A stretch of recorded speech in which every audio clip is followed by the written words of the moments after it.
Good morning to you all. Nyanbingelela. Ms. Chrissy, good morning to you. Good morning, Justice. You are most welcome. Before we start with the evidence, is there anything that counsel would like to draw to my attention? No. Advocate Wutama, I presume you're going to lead the witness, are you? Indeed so, Justice. Okay, very well. Good morning to you, Justice. Good morning to you indeed. In which language do you want to testify? In English, Justice. In English. Would you swear that the evidence you're about to give will be the truth and nothing but the truth? And if so, please raise your right hand and say, "So help me God." So help me God. Advocate Wutama. Thank you. Good morning, MEC Chrissy. Good morning. Can you just state for the record which portfolio within the Gauteng government are you responsible for? I am the MEC for Finance in the Gauteng Provincial Government. Ms. Chrissy, we would like to get your assistance with regard to the issues which have been referred to these proceedings by the through the recommendations of the Health Ombudsman pertaining to the Department of Health in its implementation of a project which had become known to be the Marathon Project. We would like you to assist with regard to issues relating to finance, not necessarily the execution or implementation of that project. So the questions which will be presented to you will require you just to assist us. How would the Treasury, which is under your portfolio, was involved throughout the process? We have exchanged documents with the legal representatives of the who are participating in this process. And I'm going to take you through or refer you to those documents so that you can assist in this regard. As you have stated that you are responsible for finance within the province, can you just give a broad outline in terms of how budget processes are being planned within the province for each financial year? 2014 to now. Thank you. Counsel? Thank you. I had requested that you should proceed to give an elaboration of budget processes for every financial year during the period of your position as the MEC for Finance.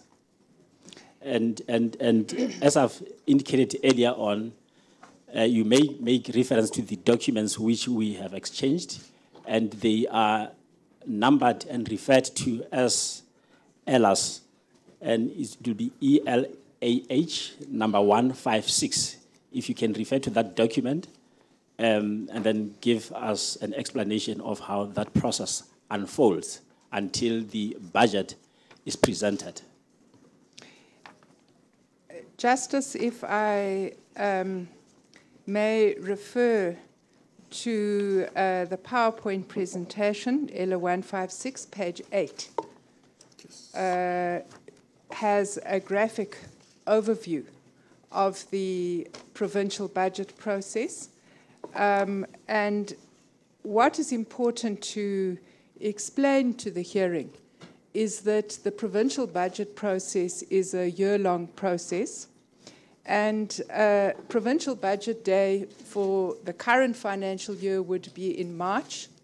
And from April, that is when the budget process for the following financial year would begin.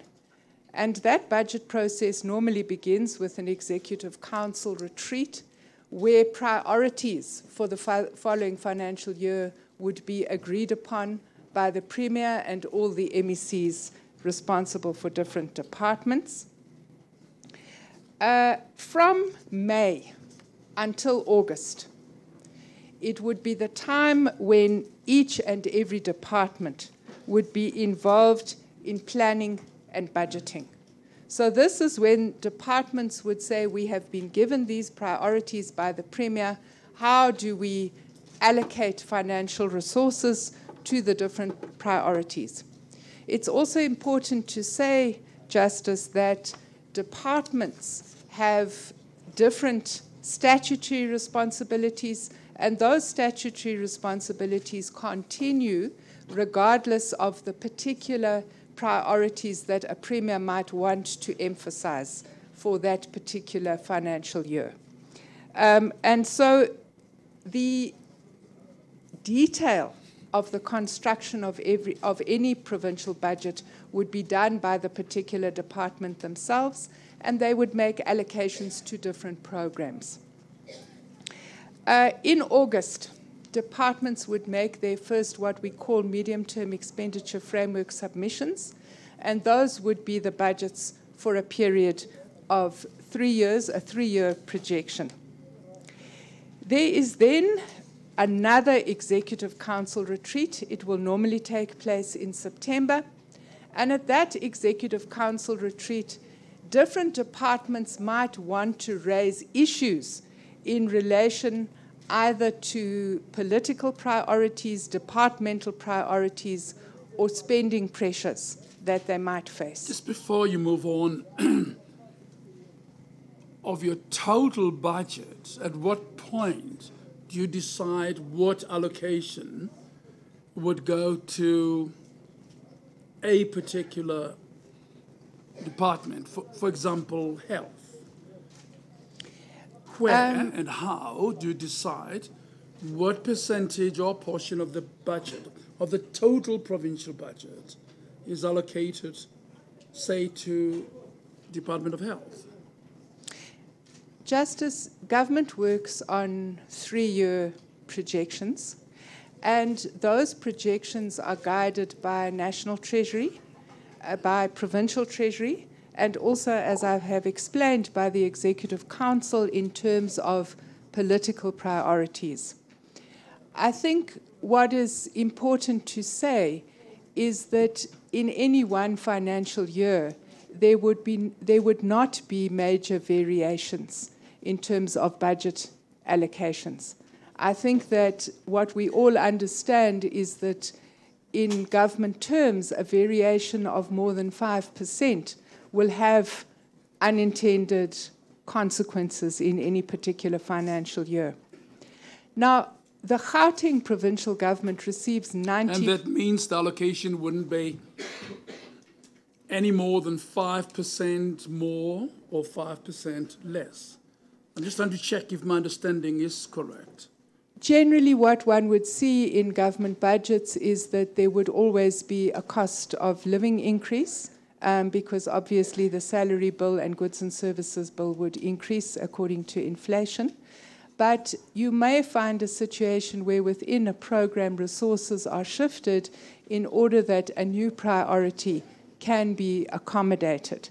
So you might find that there is a micro shifting of budget to accommodate a new priority. But if you look at the overall budget, you are not going to see major shifts from year to year. And they would, by and large, the shift would by and large be within the 5% parameter. Is that what you said? Yes, Justice. Oh, very well.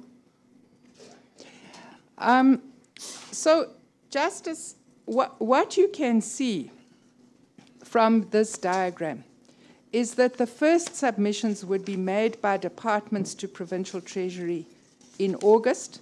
There would then be the second executive... I'm sorry, you have to take me to the diagram.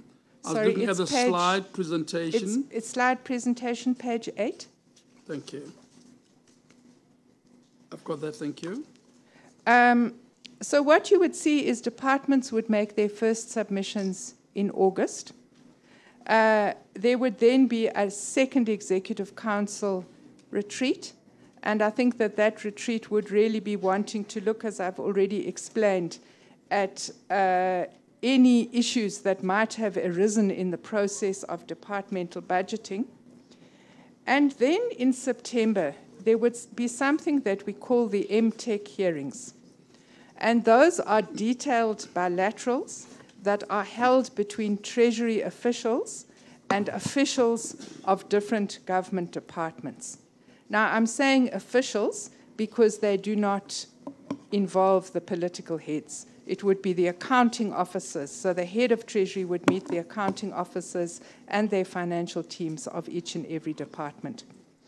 In October is when the Premier's Budget Council will sit, and I will later in my testimony, Justice, explain what the Premier's Budget Council does, because it is relevant to this hearing.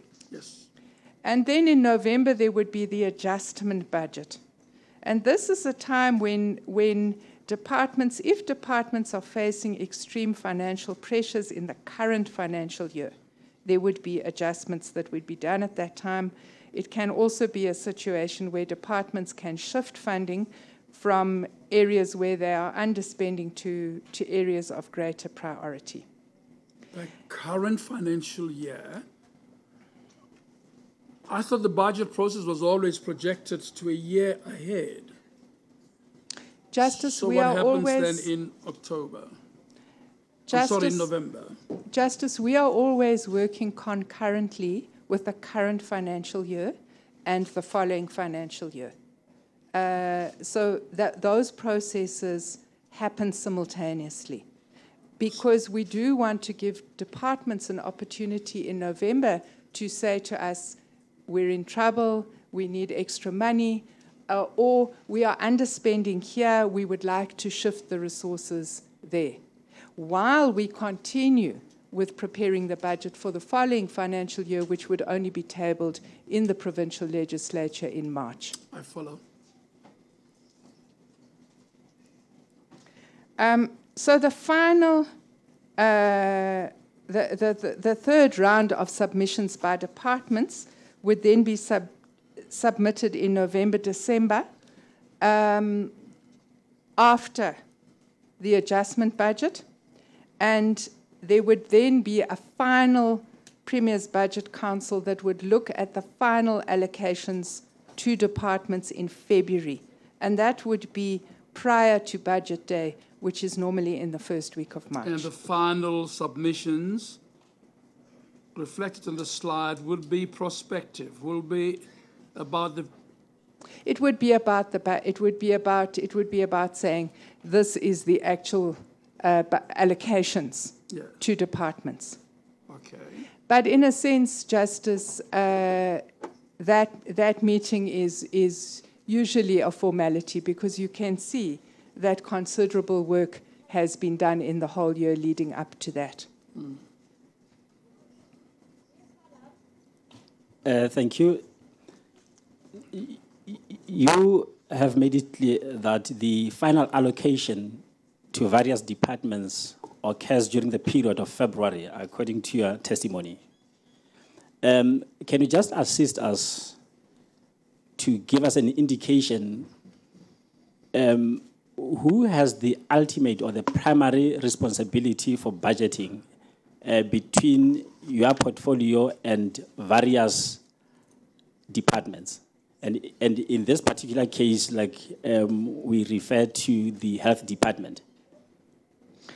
Well, I think what is important to say is that the priorities are determined by the Executive Council, Lekgotla, or by any policy decisions that might have been taken by the Executive Council during the course of the year. But the actual allocations are done by departments themselves, and there is these MTech hearings. That is where I think the heavy lifting happens, and that is the interface between provincial treasury and provincial government departments. Who ordinarily would attend the Executive Lekgotla? The Executive Council normally is attended by all the Premier and all MECs, and the Executive Council Lekgotla is attended by all MECs and all heads of department. So Executive Council Lekgotla would be the political principals only. The Executive Council Lekgotla would be the political principals plus the accounting officers, the heads of department. But would the Executive Council sometimes meet, not in a Lekgotla setting? Yes, Justice, the Executive Council meets on a monthly cycle, and that Executive Council is attended by the Premier and MECs and the Director General of our province. Thank you.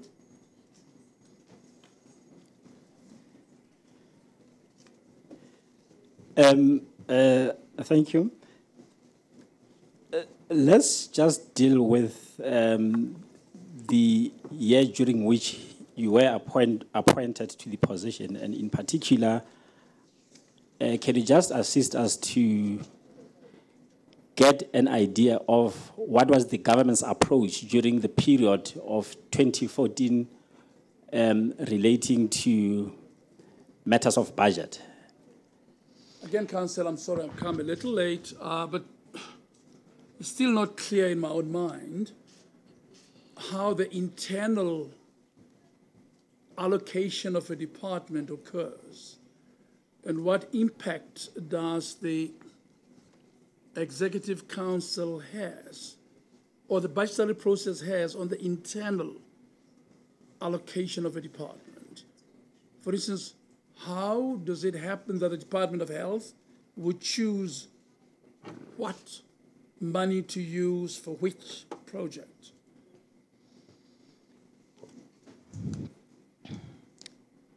Justice, the way that I could attempt to explain this is first of all, as I said, department also always works on a 3-year cycle.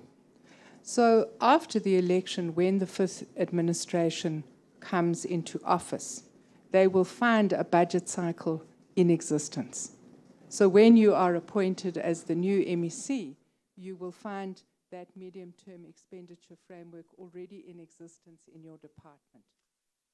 Your duty as an incoming MEC is to explain to your department at a departmental strategic planning session that would normally happen between May and August of any financial year, to explain what is the thinking of the Premier and what is the thinking of the Executive Council about political priorities. You would understand, I'm sure, Justice, from previous testimony, that we have in Gauteng what Premier Makura terms our 10-pillar program of transformation, modernization, and reindustrialization. So as an MEC, my task is to take that 10-pillar program to my department and to explain to my department which sections of that 10-pillar program are of relevance to my department and what programs we would expect to see in place. But as I explained to you, and Justice, I'm sure you'll understand, I have never been the MEC of Health, but I have been the MEC of Education. And education is a department where there would be lots of statutory services. So if in the 2009-2014... I understand where you're going, yes. And you're anticipating the debate about who decided whether or not to spend any money on life as a demand. For a moment, at a high level, I would like you to help me understand who decides on the line items within a department. The department itself. In the end, the head of finance of any department is the accounting officer, and that is the head of department. Yes. The Public Finance Management Act defines the head of department as the person responsible for the finances in a department. I understand that. But at the budgetary level, when they decide they're going to spend only X amount, say on equipment in hospitals, that line item, at what level in the process is it decided? that allocation, how high up and or where is it settled? My understanding of the internal departmental processes is that every director and chief director would be responsible for constructing their budgets and sending them up to the chief financial officer, who would then be putting together the macro budget. So your directors, chief directors, and deputy director generals would ultimately be responsible for budgeting in their particular area of responsibility. Or should I say, for constructing that budget. And of course, there would be everybody down the chain would be also submitting into that process, because in any particular area, there would be different people responsible. The same question can be turned around. At the final, I'm looking at a slide on page 80 of LF 156. By the time you reach the PBC in February for final allocation, during the period of 2014. And I put this question to you with reference to the document is LR 153.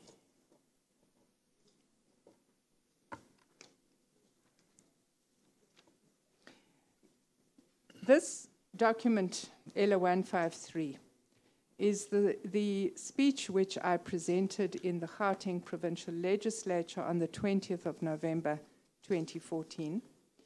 And it's what we call the medium-term budget policy statement.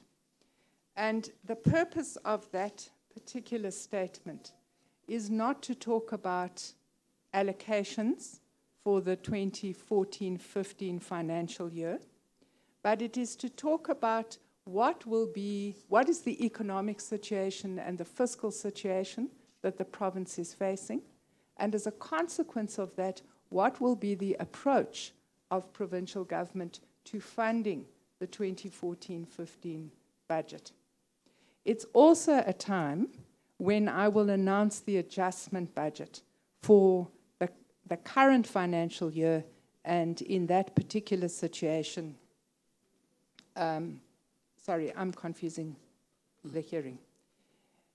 The adjustment budget that I would have announced on the 20th of November 2014 would be the adjustment budget for the 14-15 financial year. And the policies that I would be announcing would be the policies that would guide the 15-16 financial year. Now, you would announce an adjustment of the numbers for 2015, 2014-2015, but the policies would be directed at 15-16. 2015-2016. Yes. Okay. And then when was the main budget allocations? The main budget allocations would have occurred in March. And I think that if my memory serves me correctly, yes, I made the main budget presentation on the 3rd of March 2015. Can you please refer to LR 154? Yes. Can you take us through the main aspects?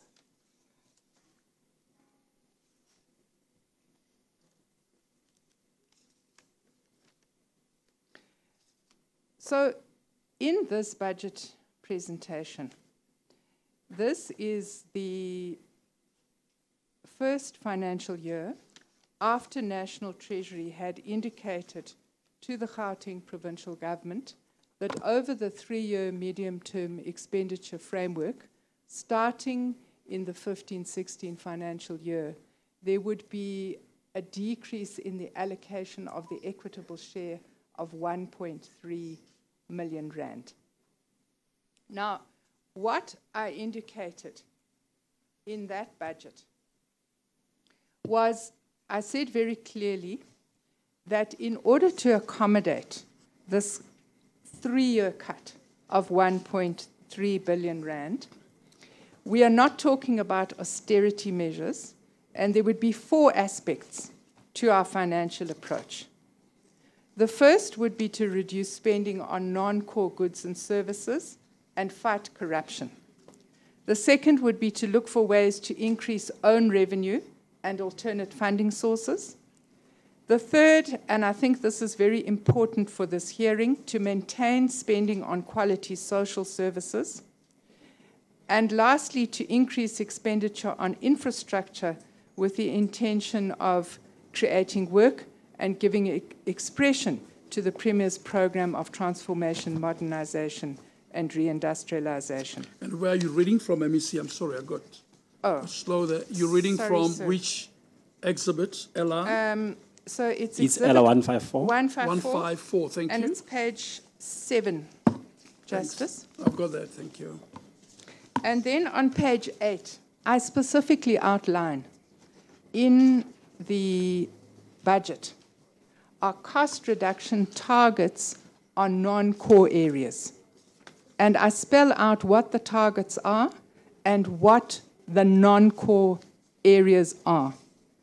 And I think, Justice, it's important to say that the provision of health services, education services, and social services, as well as housing, are core areas of provision for the Gauteng provincial government. So when we talk about cost reduction on non-core areas, we are referring to venues and facilities. We're referring to travel, and by venues and facilities, we mean for public events, travel and subsistence.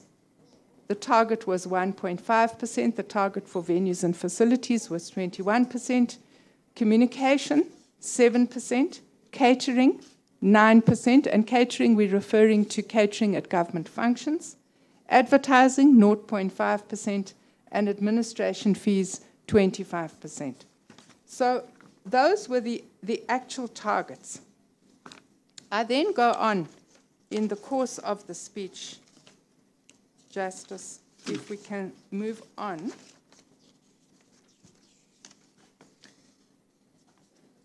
To page 20, where I deal specifically with the Department of Health budget.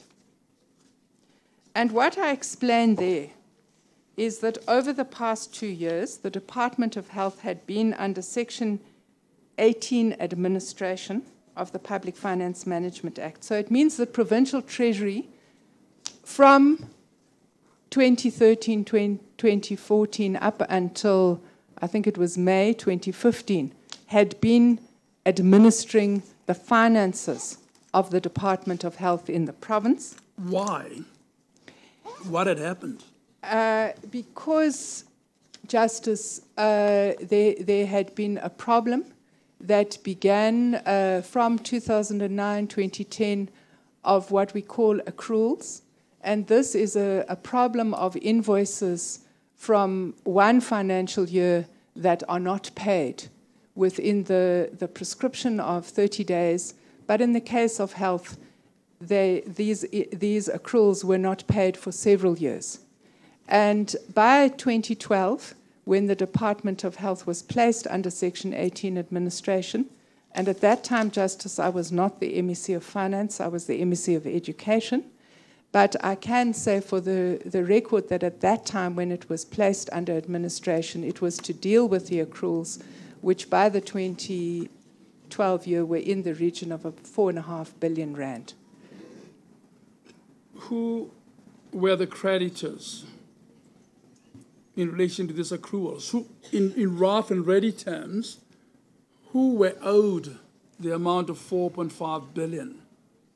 It would have been service providers, and those service providers would primarily be service providers that would be providing our central hospitals the central hospitals, the teaching hospitals, and the provincial hospitals with goods and services. And who made the decision to place the department under Section 18 administration? Premier Nomvula Mokonyane.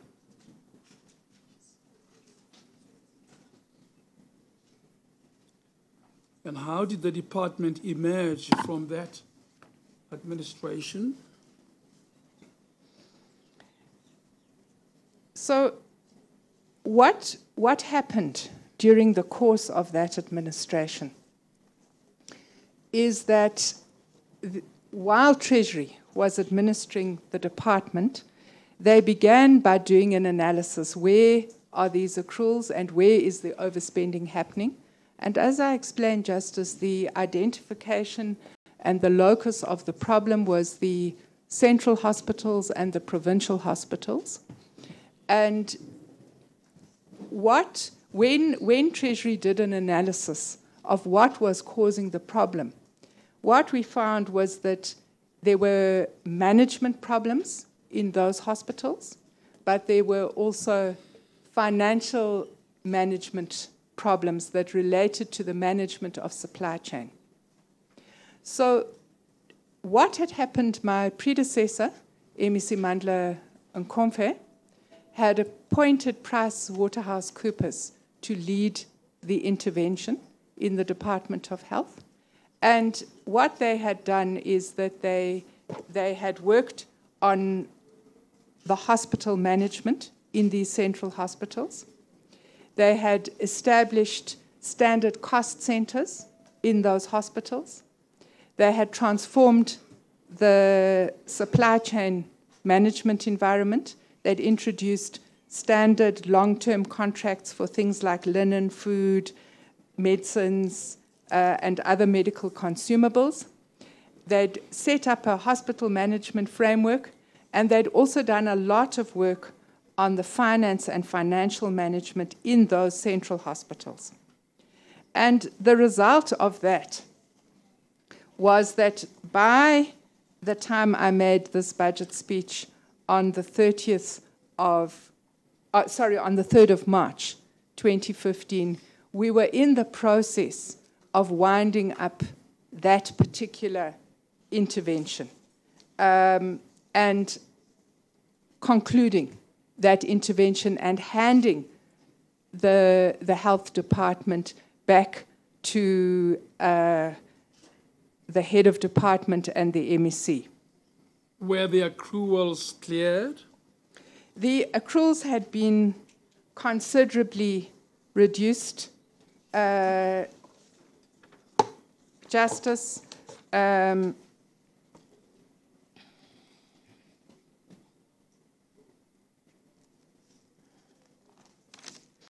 so at that point, under Central Hospital Services, at the end of the 14-15 financial year, the accruals in the Central Hospital Services would have been in the region of 718 million rand. But much of that money would have been current. Do we know, could you, in the process of trying to resolve this, determine what happened to the money, which was supposed to be paid to service providers? In other words, what was wrong with the supply management chain?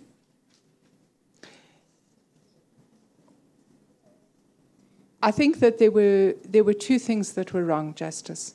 The first thing that was wrong was that in the central hospitals themselves, the management was not clear what their budget was and was not clear that it was their responsibility to spend within the context of their budget. So what happened in those central hospitals was that medical personnel would order whatever they wanted to order, and they would not check when they made those orders whether there were supplies of that particular good or service in the medical supply depot. They would also not check whether they had budget to order that particular medical consumable. And that is why we put in the transversal contracts so that there could be greater control over the process of ordering consumables. So in simple language, they issued contracts for supply of hospital consumables against money they did not have. Is that what you're saying? Yes, Justice. Or and in excess of money that in was allocated excess, to them? over a period of many years, in excess of money that they had, or Justice, they didn't check what was in the stores. It was easier just to order something new and get it delivered than to go and check what was in the stores. Was anybody held culpable for a 4.5 billion overrun over the years? Justice, Could you point to some administrators who would allow an overrun and a financial mismanagement of that magnitude? Justice, I would not be in a position to give you details of that. I was not the MEC of Finance at that time. I was not the MEC of Health.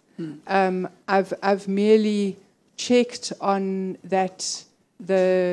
I know what were the key areas of intervention and what went wrong. Of course, Ms. Chrissy, the importance of this inquiry does not escape you, right? Yes, Justice. Next to 2015, and the Department of Health decides we don't have enough money to look after mental health care users. So you have to look back and say, what went wrong? And then you find that, in fact, the department was under administration and the decision was preceded by considerable financial mismanagement. Justice, what I can say to you is that while Provincial Treasury was administering that department, we were able to fix the problem without cutting core services. And we were able to fix the problem because we understood at the end of the day that it was a management problem, not a financial problem. Or should I say, it manifested as a financial problem, but the roots were in the way in which, were in the interface between head office and those central provincial hospitals and the way they were being managed. But was anybody, that was my question initially, ever held accountable for the financial mismanagement that led to the Section 18 administration? Do you know of anybody whose head rolled for that?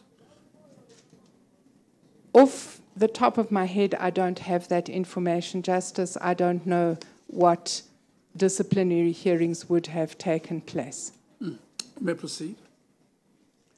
Thank you. You were still busy dealing with the aspects relating to cost reduction targets with reference to ELA 154. You were outlining the matters which were considered to be non-core and in respect of which it was necessary to reduce those costs. Yes, Justice. I'm now on page 20, I think you were when I interrupted yes. you. Mm-hmm. Yes, page 20. And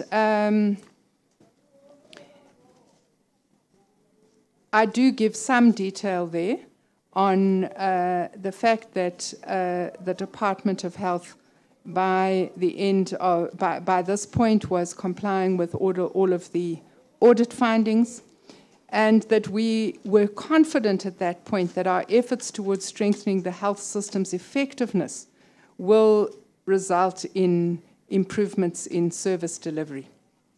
And for that reason, in that financial year, 15-16, we increased the health budget by 496 million. This would have been the provincial contribution for, amongst other things, medical supplies and medicines. And overall, in that financial year, Justice, the department had an allocation of 34 billion rand, which increases to 39 billion in the outer year. So what we can see is between 14-15 and 15-16, which is the budget that we are addressing here, the Department of Health budget was not cut, Justice. It went up from 31.4 billion to 34 billion rand. Yes, I see that. Thank you.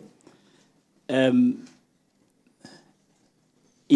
line with your effort to ensure that core services are being rendered and looking at the budget increase during the period of 2015 and 2016, did this trend of increasing the budget for the Department of Health continue?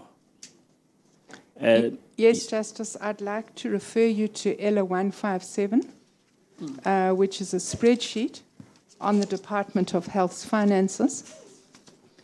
And what you can see there is that every year, from 2014-15 up until the current financial year, the budget has increased. And what we are showing you there is what was the main appropriation. In other words, what did we do in March of each year? Then the adjusted appropriation. So what did we do in November of each year in the adjustment appropriation? And then we also show you expenditure. So that's actual against budget. And what you will see is that I've already said from 14-15 to 15-16, the budget increased from 31.4 billion to 34.1 billion.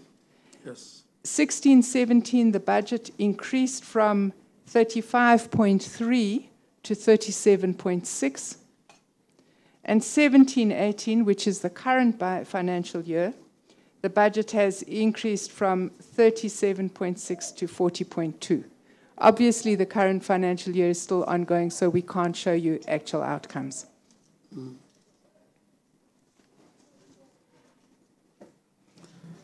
So the notion that there ought to be a cut on core services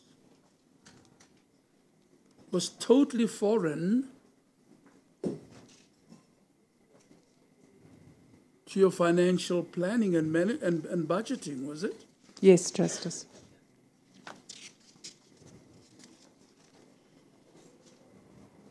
The assertion that there was massive pressure from Treasury, national and provincial, to reduce expenditure on core services is false? Yes, Justice.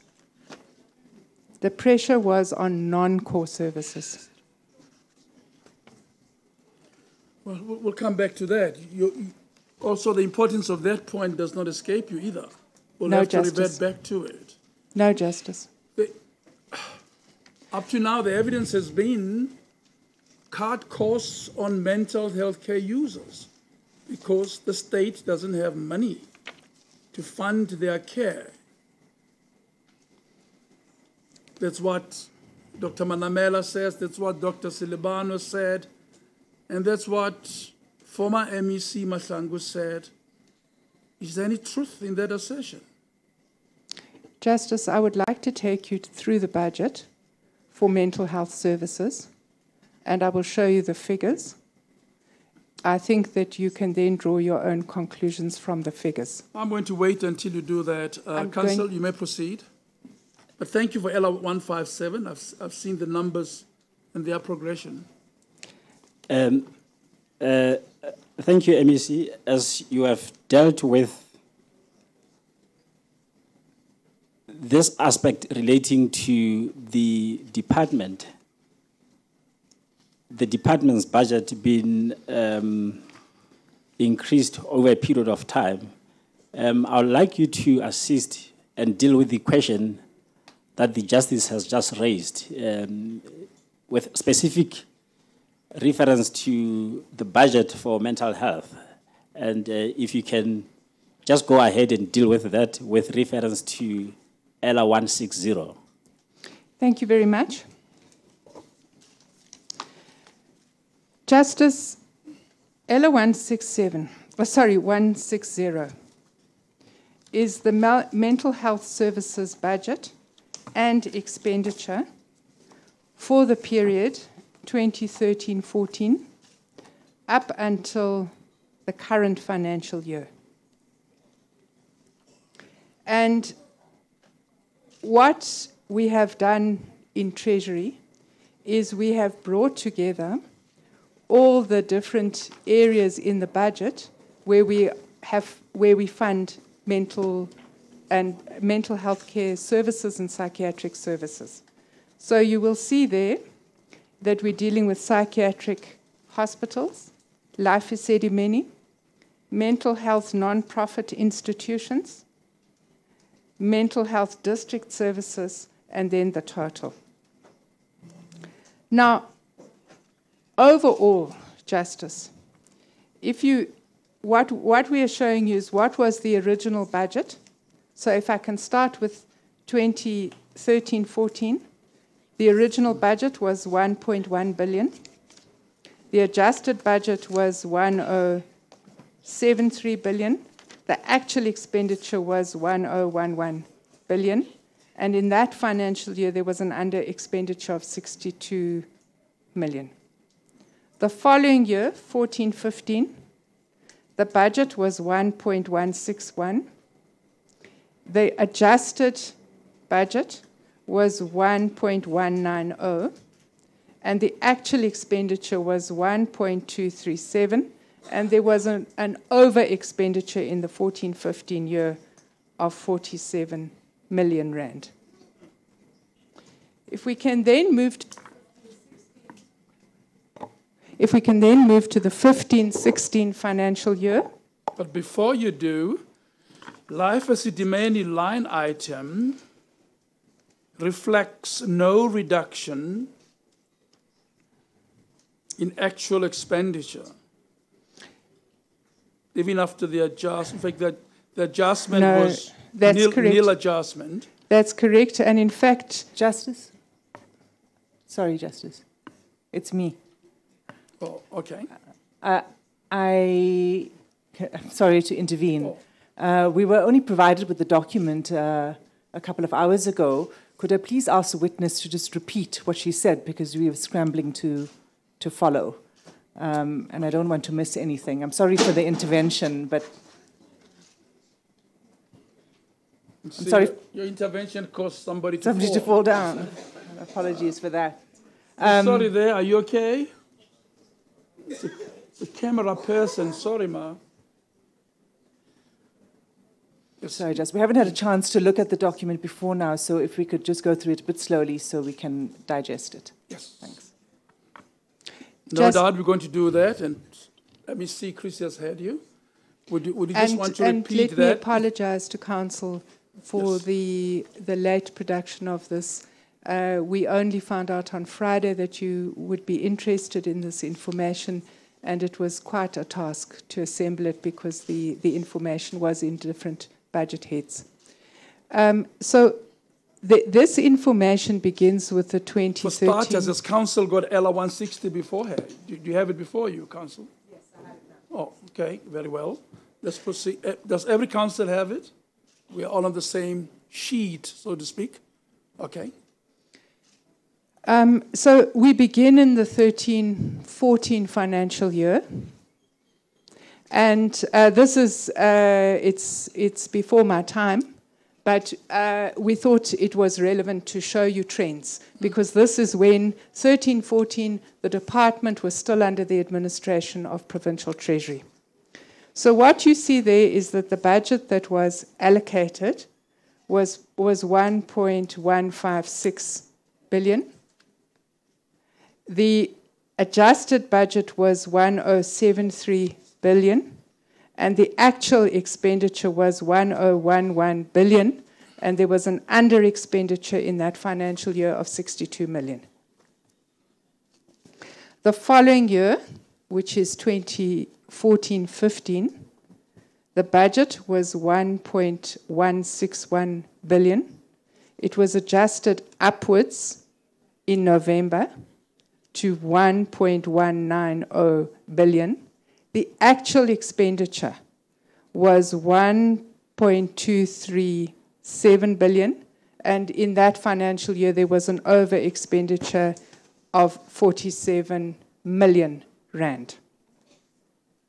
We now move to the next financial year, and 15-16 I think is one of the controversial years. Yes. And what you will see there, Justice, is that in 15-16 the over expenditure of the previous financial year is taken into account in the overall balance. So these services receive 1.268 billion in the original budget. It is adjusted upwards in November to 1.289. The actual expenditure is 1.228, so there is an under expenditure of 60 million.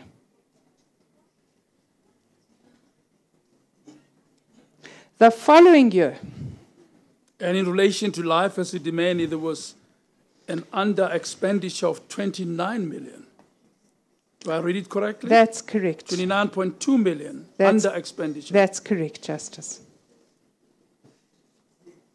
In the following year, which is the 16-17 financial year, the overall budget for mental health services was 1.350. So it's up again from the previous year. The adjusted budget is slightly down, it's 1.290, and the actual expenditure is 1.279, and there is an under expenditure of 11 million rand. And I think if you read the Life eSetimeni line, what you can see is that there is a reduction of the Life eSetimeni budget, but there is money going elsewhere. So overall, in terms of mental health services, there was no decrease from the side of provincial government in terms of mental health services. But what were they then doing? What is this all about, Ms. Chrissy? I can't say, Justice. But why would they shut down a facility when the numbers show that there was more than enough money to look after mental health care users, not generally, even at Life eSetimeni? What was all this about? Do you know? Can you make sense of this? I don't know, Justice. I can only present you the figures. Okay, let's see. Let's go slowly. Do the figures suggest to you that there was any need to shut down a facility that abruptly? Justice, on the grounds of finance, at least. Justice, I would like to answer that question when I present to you what was told to us in the Premier's Budget Council. Okay. I'm still coming there. Let's defer it to them. Very well. You go on. Thank you. Just for the record, Justice, if I can complete the story, in the current financial year, the budget for mental health services is 1.412 billion. It's been adjusted to 1.413, and as of December, we had spent 1.136 billion. So I don't really want to go into the variance because you would understand that December is not the end of the financial year. So it doesn't really tell us but those about the actuals would include actuals related to reabsorbing survivors or from the Marathon project, isn't it so? Yes, Justice, if you look under the item of Life eSetimeni, you would see that the expenditure there is 142 million, and it's up from what was the original projection. And my understanding would be because there would be patients that would have been reabsorbed. Very well. You have previously dealt with the need to reduce costs, and you have you gave much detail about that. Can you just assist this hearing what actually informed that policy decision with reference to ELA 149? Justice ELA 149 is the Government Gazette, number 10058 of 15 November 2013. And this Government Gazette regulates cost cutting by all provincial departments and their accounting officers. And what this Gazette says, and I'm not going. It's quite a long document. I'm not going to go through it in the interests of time. But what it says is that from the 1st of January 2014, the cost containment measures that must be implemented by all accounting officers, all heads of department, whether at national or provincial level, it's consultants, travel and subsistence, expenses relating to catering and events, arrangements related to debit and credit cards, and containment of the provincial of the wage bill. On which page of the Gazette do I find all that?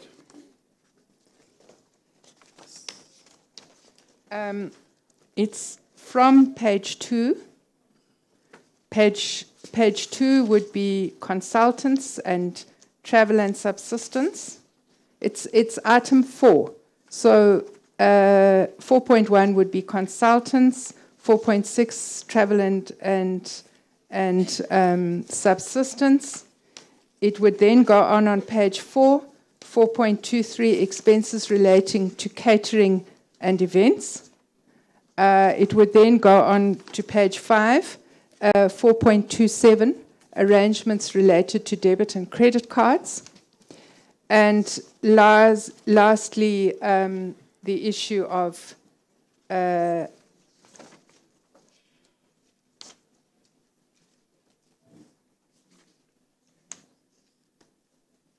sorry.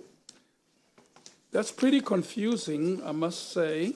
I think we have to start again. I have before me ELA 149. That's right. On its cover, it's Government Gazette 37042 of the 15th November 2013. That's correct. And if you turn it over, I can see signed by the Minister of Finance, Pravin Gordhan. And then there's a schedule. So the numbering you refer to is that numbering of the schedule. No, if we can go after the schedule. Or is it what appears to be a circular on cost yes, containment? it's the National Treasury Instruction Note. So the numbers refer to that one? Yes, okay, my apologies. Let's start all over again then. Are counsel with us? I know we're flipping quickly over documents. Are we together? Okay, very well. Then we are looking at the circular on cost containment measures. What do you say is relevant and important for us to look at? Page 2. It lists the items that are targeted for cost containment. And 4.1, engagement of consultants. And then we go further down that same page, 4.6, travel and subsistence. And there's lots of detail on travel and subsistence on page 3 and half of page 4. And then we go to expenses related to catering and events, 4.23. And lastly, on page 5, 4.27, arrangements related to debit and credit cards. So these these measures, Justice, are all about the guidelines that National Treasury gave all of us as to where we were to cut costs. We were told repeatedly that the cost containment in relation to life esidimeni was demanded by National Treasury. And the guidelines point in a different direction. Justice, I can only show you what binds us as departments in terms of the Government Gazette and Treasury regulations. But is there any part in this that would justify the assertion by the MEC and Dr. Manamela and Dr. Silibano that they were constrained to cut expenditure towards life esidimeni because Treasury demanded it, or demanded of them to save costs? What Treasury demanded was that we save money on consultants, travel and expenditures, travel and subsistence, expenses relating to catering and events, and arrangements related to debit and credit cards. And that is what National Treasury has been monitoring in each and every department since the circular came into effect on the 1st of January 2014. It's also monitored, Justice, by the Auditor General. Well, I know you seem to be scrumming away from saying your colleagues were blatantly wrong in telling us that they were obliged by Treasury to cut costs on patients. Can that be justified? Treasury has by any of never those documents? demanded that any department cut core services.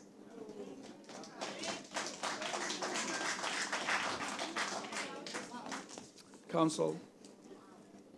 MEC, earlier on you have taken us through LA 156 with regard to budget processes. Can you just assist to give us an indication what did the Department of Health present before the Premier Budget Committee? But before doing so,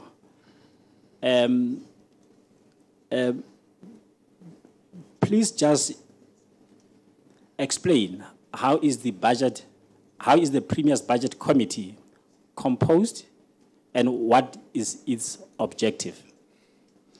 Justice, with respect, before I answer that question, because it relates to the issue that you were asking me about what instructions have Treasury given to departments, Provincial Treasury. I have requested permission and received permission to declassify an Executive Council document. It's LA 155. Subject, Gauteng Yes. Provincial Government. And we're not committing any crime by looking at secret, are we? No, It Justice, is you properly declassified. you can look at it freely. Okay. Justice, the date of this Executive Council memo is the 22nd of July 2015. And the subject of this memo is Gauteng Provincial Government Own Revenue Generation Strategy and Cost Containment. Now, you will recall, Justice, that in my budget speech of the 3rd of March 2015, I had... And is this a minute of the meeting? This What is is the it? decision. This is what we call an Executive Council memorandum, and it is the decision that we asked the Executive Council to make on revenue generation and cost containment. And that was on the 22nd of July, 2015. Yes, Justice. Thank you. Now, Justice, because overall government budgets were facing constraints, and because overall we were aware as provincial government that there was a high level for demand on our services. You will recall that in my budget presentation of 2015, March 2015, I indicated that we wanted to try and do two things. The first was to increase our own revenue. It's only 5% of our budget, but in tough financial times, it's significant. And secondly, what we had indicated at that time was that we had set specific targets on containing costs. This document sets out how we intended to raise revenue, and I'm not going to go into it because it's very long and technical, and not necessarily the subject of this investigation, but I think it's important because it shows the commitment we were making in a situation where we were facing cuts from National Treasury to ameliorate the complexities that our own departments were facing, but doing everything in our power to improve our own revenue generation.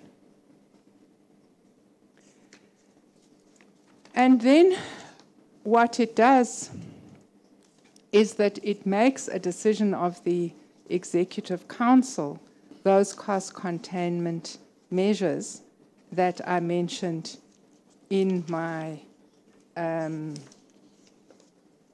budget speech. So if there's a decision of the Executive Council, then it's not just what the MEC of Finance feels like saying in public. It is what binds members of the Executive Council and their departments. And that's why we took it to the Executive Council, because we said this is where we want to contain costs. Was Ms. Mahlangu MEC then for Health She was present at this meeting? She was, Justice. And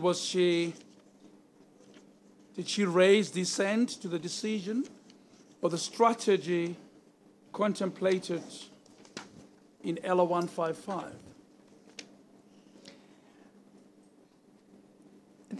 I don't remember MEC Mahlangu raising any dissent on this matter.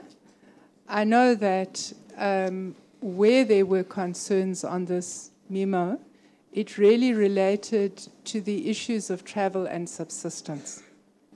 And that really, Justice, was about the different types of operations that different departments are involved in.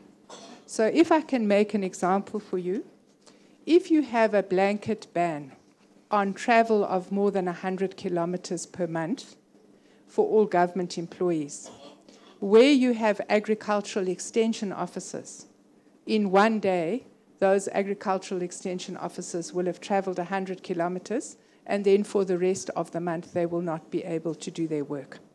So what we were trying to show colleagues is that we are setting targets here, but it's up to departments to show us how they will save money in terms of those targets.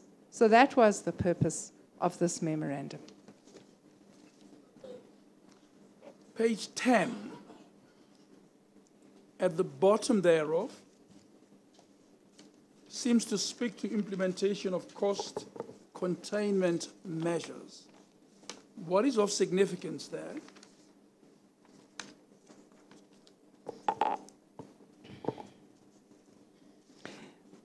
Do you want me to read the section? Managing public sector expenditure involves balancing a range of competing priorities. A better mix between personnel, capital, and goods and services spending is needed, and also requires a conscientious effort to ensure that all expenditure categories are properly costed and to improve the link between budgeting and planning. The prevailing economic conditions outlined elsewhere and the importance of protecting the provision of essential services and boosting infrastructure spending make it incumbent upon the Gauteng provincial government to revisit the composition of the provincial government. Now, that's my point. I mean, The document talks to the importance of protecting the provision of essential services. And one of your former colleagues comes before this arbitration and says that it was the decision of the Premier's Budget Council that she may, or her department may reduce expenditure on healthcare, and in particular on mental health care. Justice, perhaps it's a good time for us to go to what was presented to the Premier's Budget Council and what the Premier's Budget Council said about what was presented to it. Yeah, you certainly should go there sometime. I needed to understand LR 155 and its importance in your evidence. So I invite you to draw my attention to those parts that you require me to read.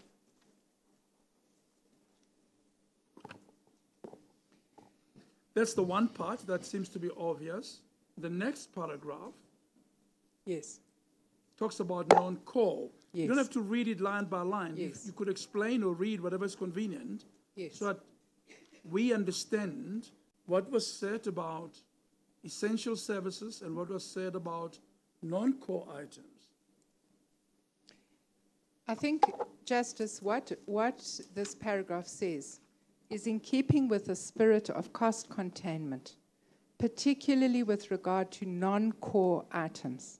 The Gauteng Provincial Treasury has drafted a cost containment circular to all provincial departments based on a similar National Treasury instruction, outlining in detail the areas in which expenditure is to be curtailed and the necessary control measures are instituted that ensure that all expenditure incurred is necessary, appropriate, paid promptly, and subsequently reported on.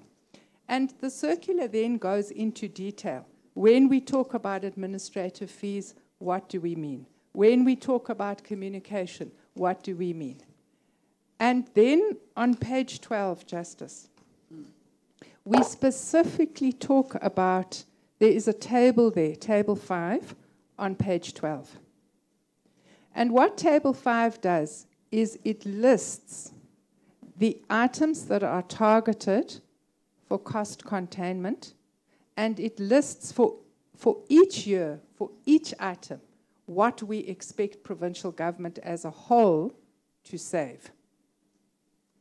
And those items are operating payments, travel and subsistence, communication, consumables, venues and facilities, catering and departmental activities, administration fees and entertainment.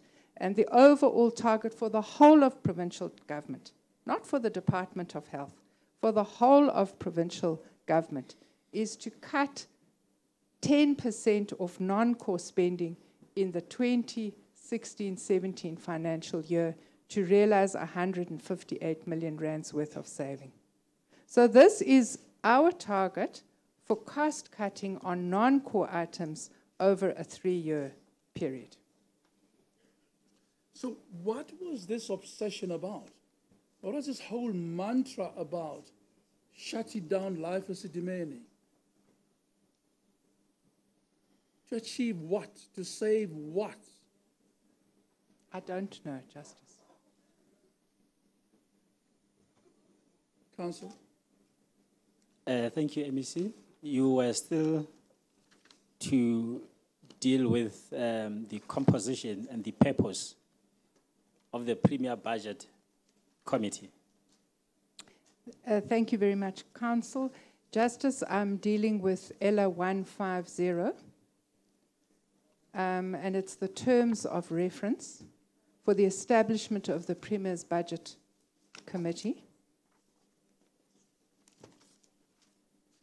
And there is a Word document, but there is also a PowerPoint.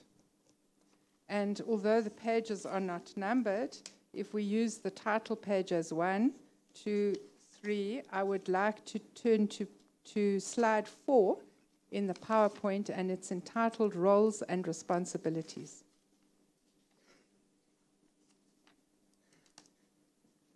And you all council have LR 150 in the slide PowerPoint. And which slide should we look at? So it's if you count the title page of the slides as 1, it's slide 4, and it's entitled Roles and Responsibilities. Thank you.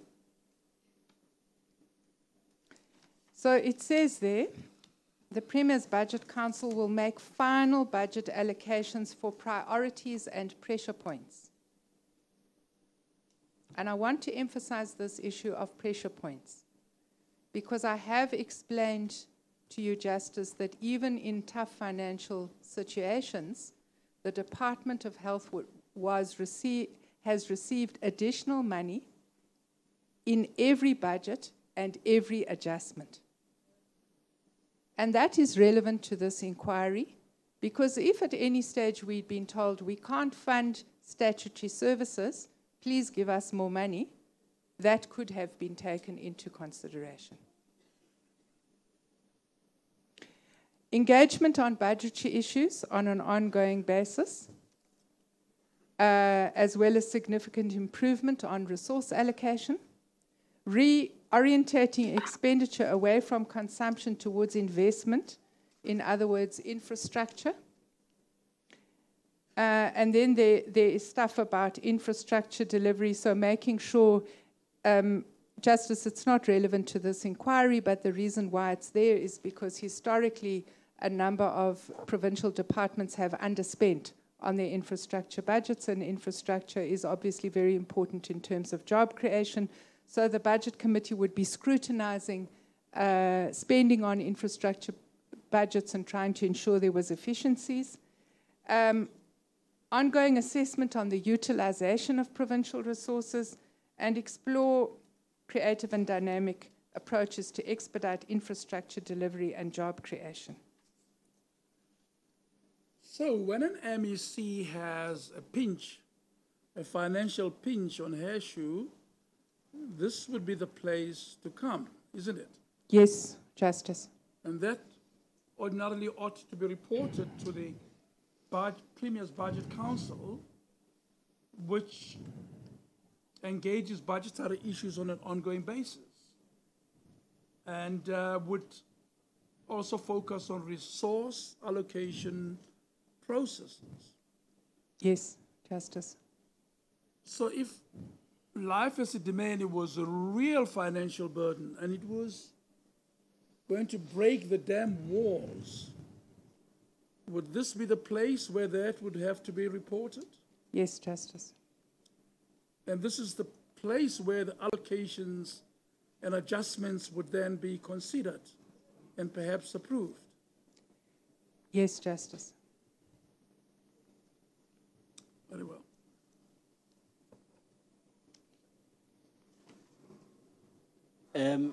And just before I go away, MEC Mahlangu claims that this is where she raised the strains and stresses of her department, financial strains and stresses. Justice, I'm going to show you her presentation. You're going now. to come and show us her presentation at that meeting. Yes, Justice. Very well. Again, we wait.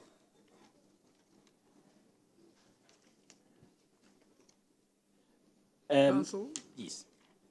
Can you then proceed to indicate if did this council hold any meeting with government departments, and if so, when was this meeting held, and what were the issues? I think it's important, Justice, just to say to you, from the side of the executive authorities, in other words, the MECs, who was a member of this council. I think it's relevant. So the Budget Council is chaired by the Premier, Premier David Makhura, and the members of the Budget Council are myself as the MEC for Treasury, and then the heads of the clusters in their capacity as heads of clusters. So MEC Lebogang Maile is the chair of the economic cluster, so he was a member of the Budget Council. MEC Ismail Vadi is the chair of the governance cluster, so he was there in that capacity. And MEC Mahlangu herself, as chair of the social cluster, was a member of the budget committee in that capacity. As head of the social cluster. Yes. Now, perhaps it's important to share with you, Justice, why was the Budget Council created in that way? And the reason it was created in that way was that obviously I would be the custodian of provincial finances, but each of the chairpersons would be representing the interests of their particular clusters. So if there were budget shortfalls in the social cluster, it would be up to the social cluster chair to be saying, no, you can't be switching all the money to the economic cluster. What about education? What about health? If the priority was to improve economic performance, MEC Maile would be saying, what about the economic department? So it was constructed in that way so that the different interest groups within provincial cabinet had a voice in the decision-making process. So Thanks.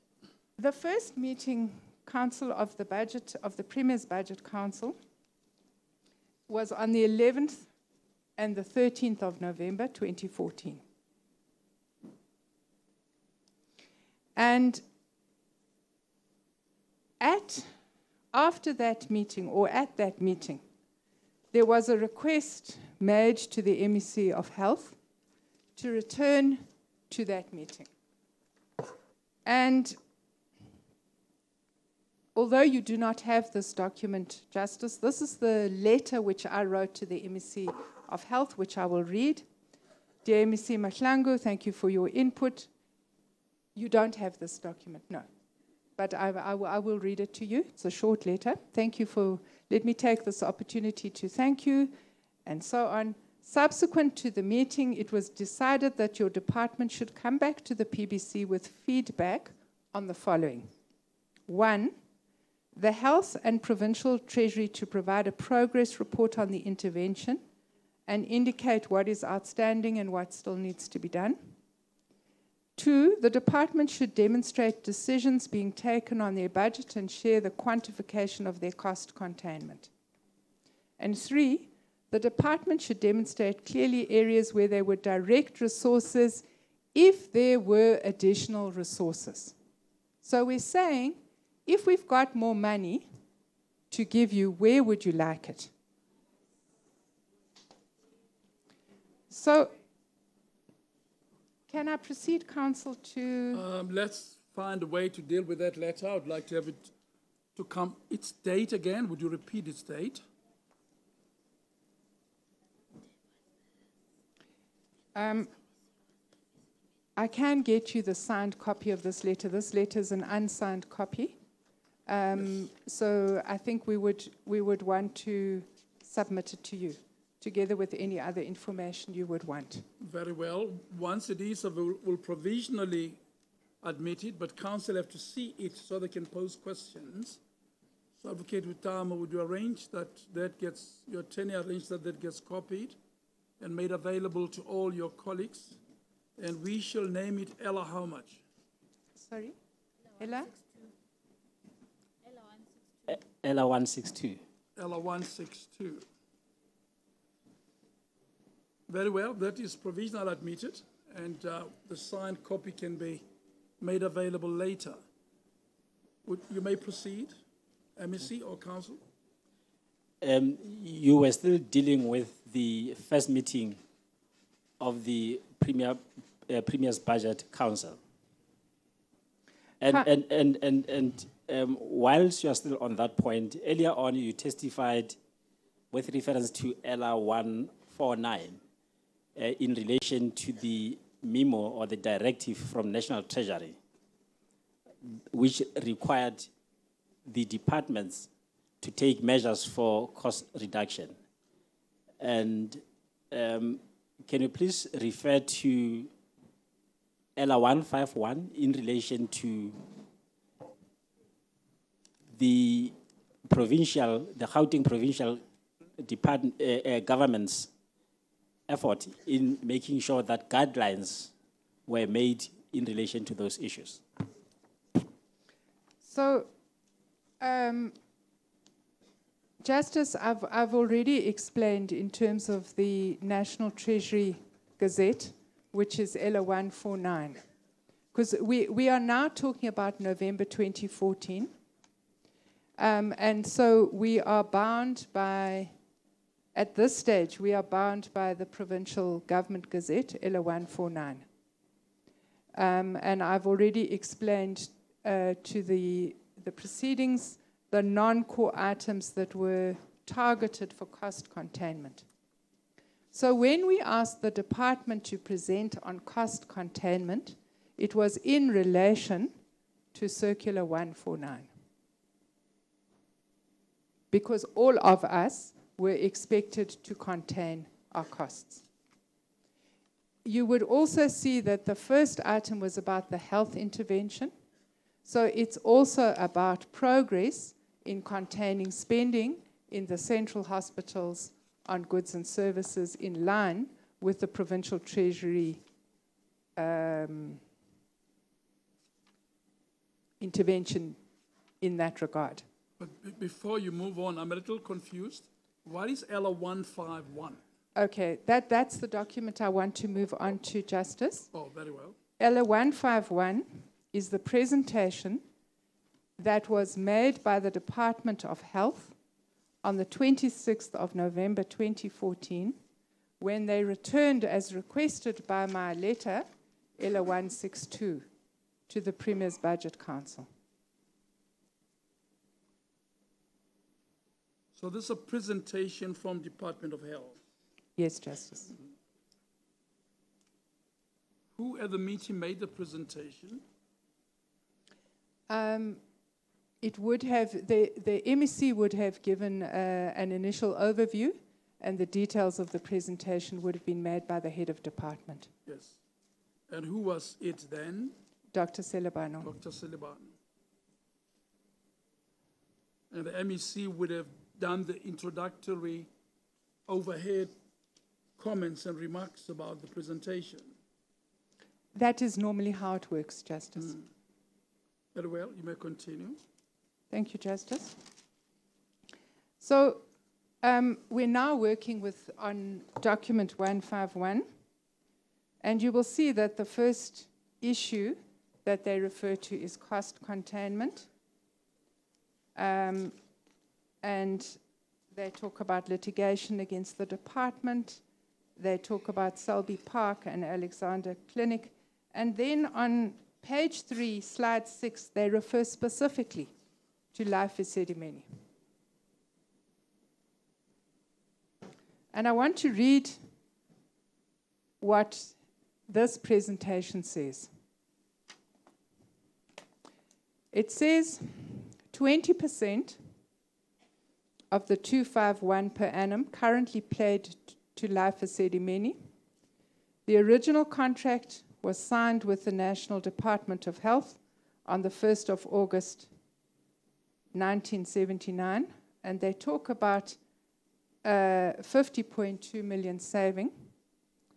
And then under risks, they say that departmental institutions may not have adequate capacity to absorb patients from Life Esidimeni facilities. Now, our understanding of this presentation was that the intention was to gradually close down services offered by this facility. And our understanding of 20% was that 20% per annum, as it says, And I suppose one can assume from that we're talking about a 5-year project, and that the intention was to absorb these patients into departmental institutions. It doesn't say into NGOs. It says departmental institutions.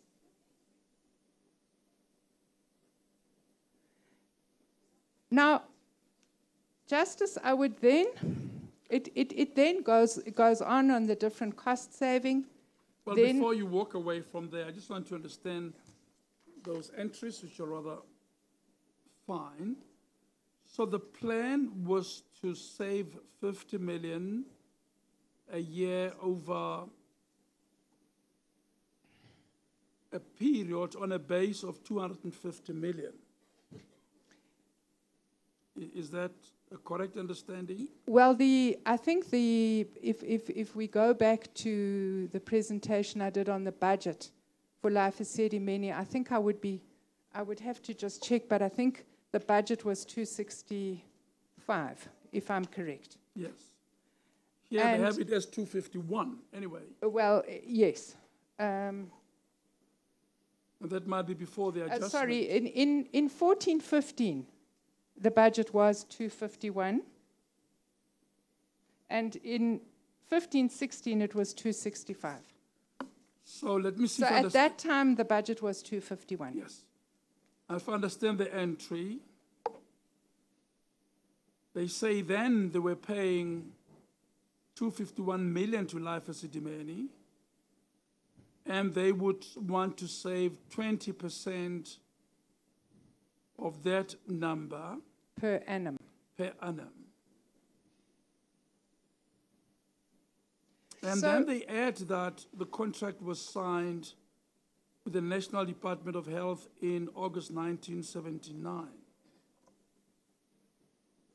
And they then drop a number, 50.2 million, as the saving anticipated. Yes, Justice. Now, immediately thereafter, there's a column on risks. What does that speak to? Does it mean departmental institutions may not have adequate capacity to absorb patients from Life Esidimeni?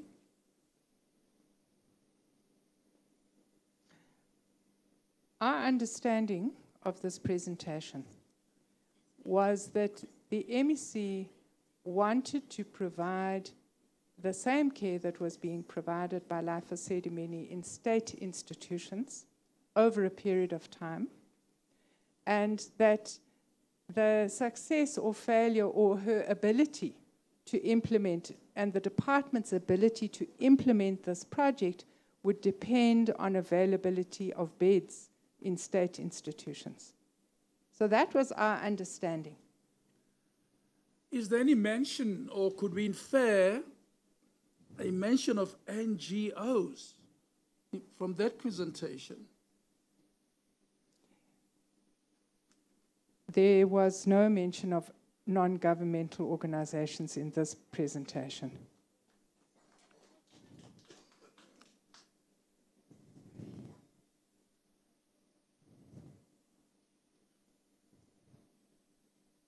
And who would have drawn attention to this risk that there may very well be insufficient beds at departmental institutions? Just as I do not remember who drew attention to it, but it was there. And our understanding was not that if the beds didn't exist in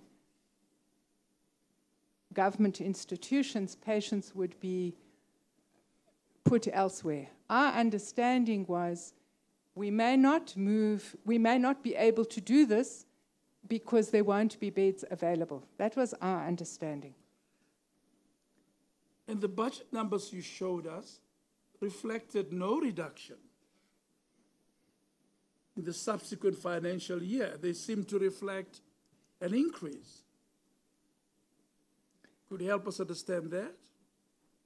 Well, what I said when I made that presentation is that you will see that money moves from one institution to another, but the total amount of money that is spent on mental health services, in fact, increases in the 16-17 financial year. It's not decreased. Council? Thank you. Whilst you were dealing with the presentation made by the Department of Health, can you then take us through what has been the outcome of that meeting? I will do that, Council. I would just like to draw the Commission's attention to the documentation from slide 8 onwards. And slide 8 onwards is priority areas if additional money is available. So the department, and you will see, there are various things there: electronic patient records, archiving, reducing waiting times, laundries, equipment. So there are different budget heads there. But nowhere there does it say that we are not able to provide services for psychiatric patients or for mental health services. And we specifically asked them, where do you need additional money? And we did indeed give them additional money.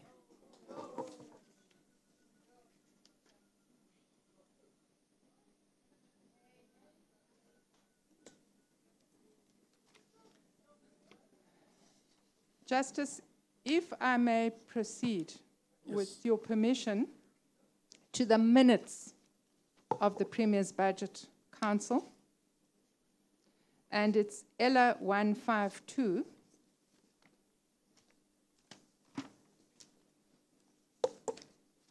Page 2 of the minutes.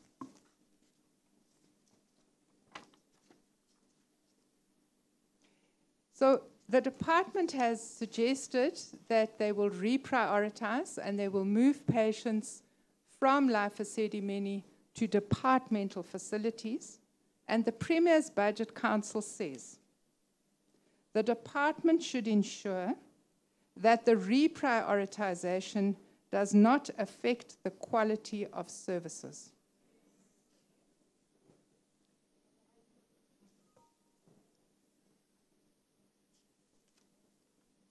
So we're saying to them, if you want to transfer patients from Life Esidimeni to state institutions, you can do that, but you cannot diminish the quality of services.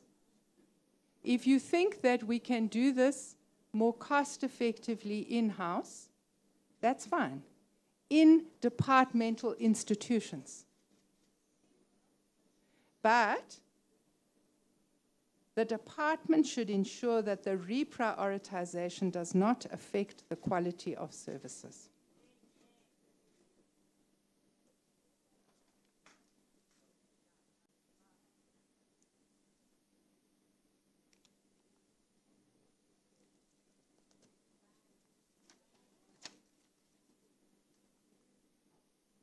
And do you know that just about the time when that minute was drawn, the contract, I hope my memory serves me well, at Life Esidimeni was cancelled? I think, Justice, that the Life Esidimeni contract, the letter that Mr. Selebano wrote, was the 29th of September 2015. Oh, 29 September 20, we are at 2014. Yes, this is November 2014. This is when the department indicated to us that they wanted to transfer patients to departmental facilities, by which we... I'm sorry, yes, it's Yes. a year later. It's 9 months, 10 months later. Cancellation is 10 months later. Thank you for the correction.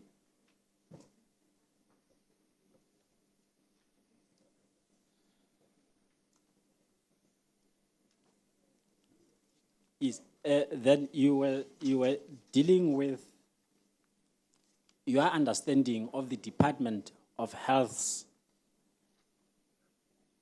measures to cut or reduce costs, and according to your understanding was that there was going to be a bed capacity reduction of 20% over a period of time.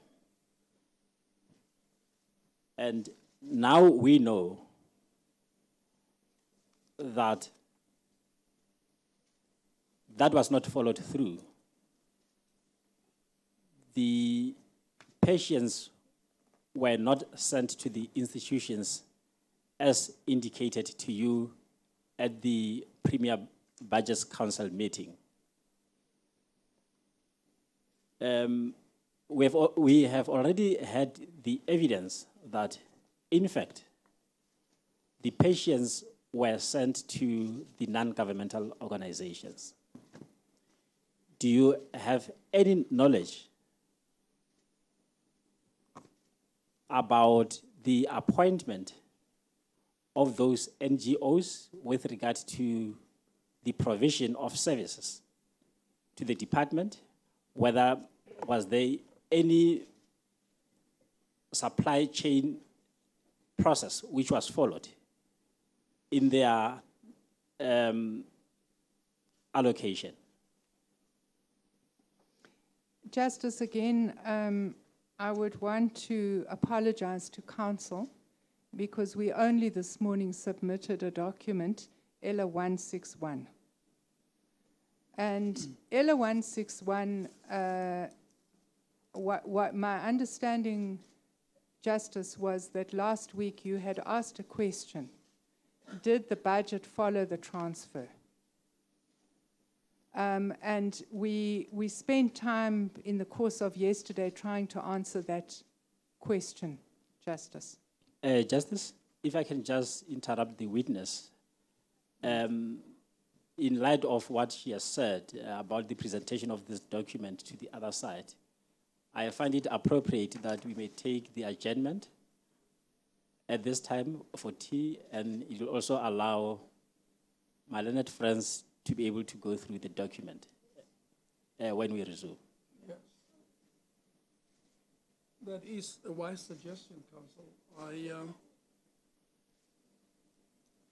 will take the tea adjournment now, and we will resume at 12 midday, and you are requested to be here present at 12 when we resume. MEC, thank you. Adjourned.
Thank you. You may be seated. Thank you.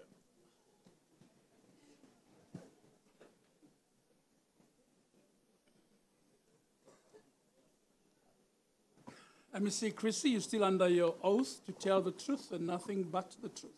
Yes, Justice. Thank you. Counsel?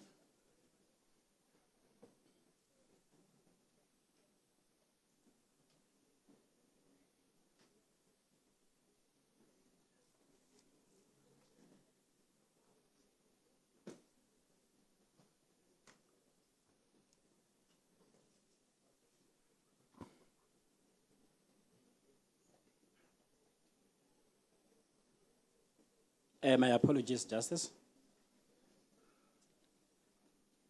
MEC, before the adjournment, you were about to deal with the question relating to whether the NGOs into which the mental health care users were transferred to, whether were they selected through a tender process.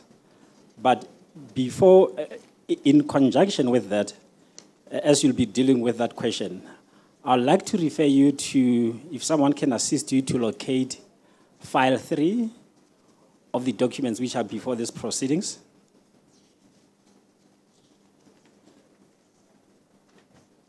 Thank you. And then if you may turn to page 1059.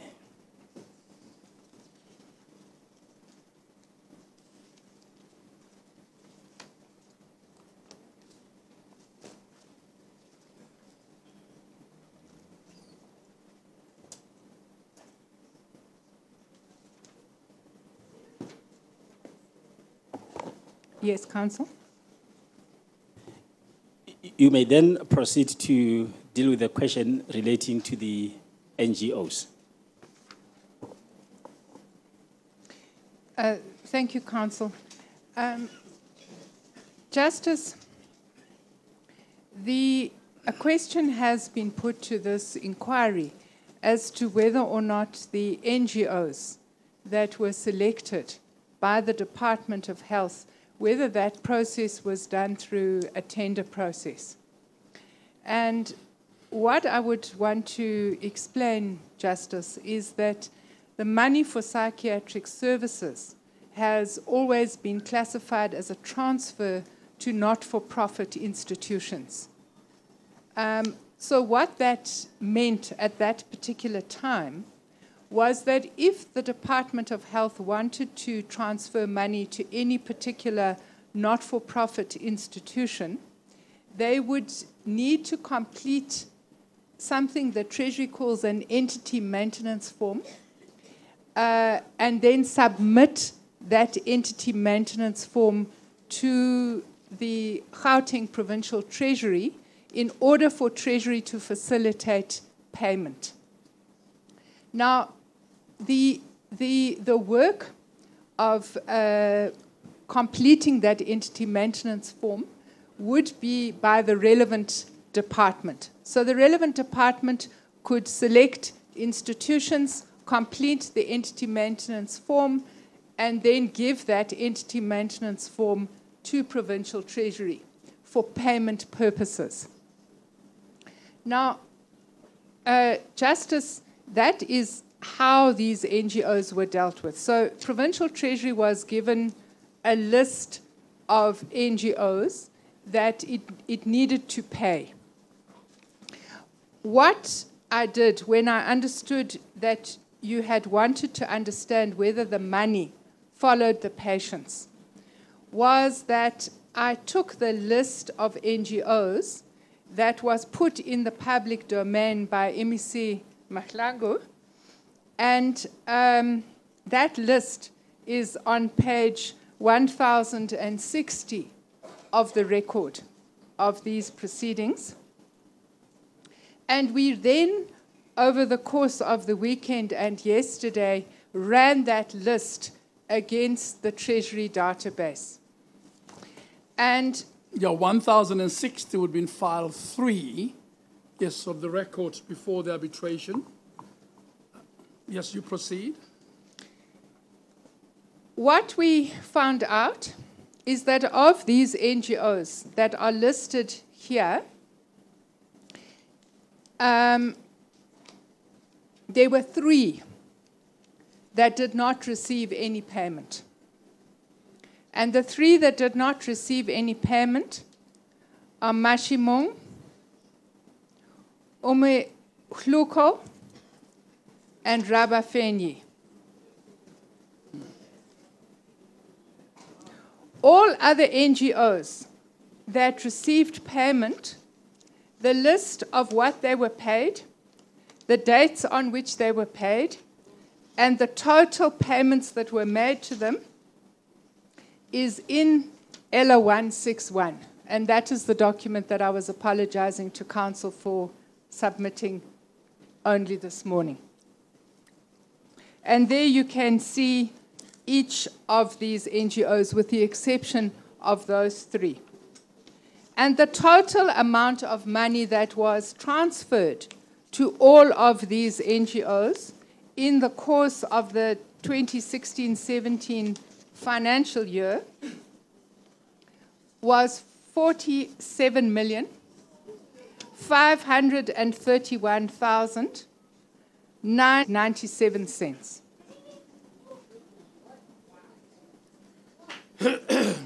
Just a step or 2 back, how does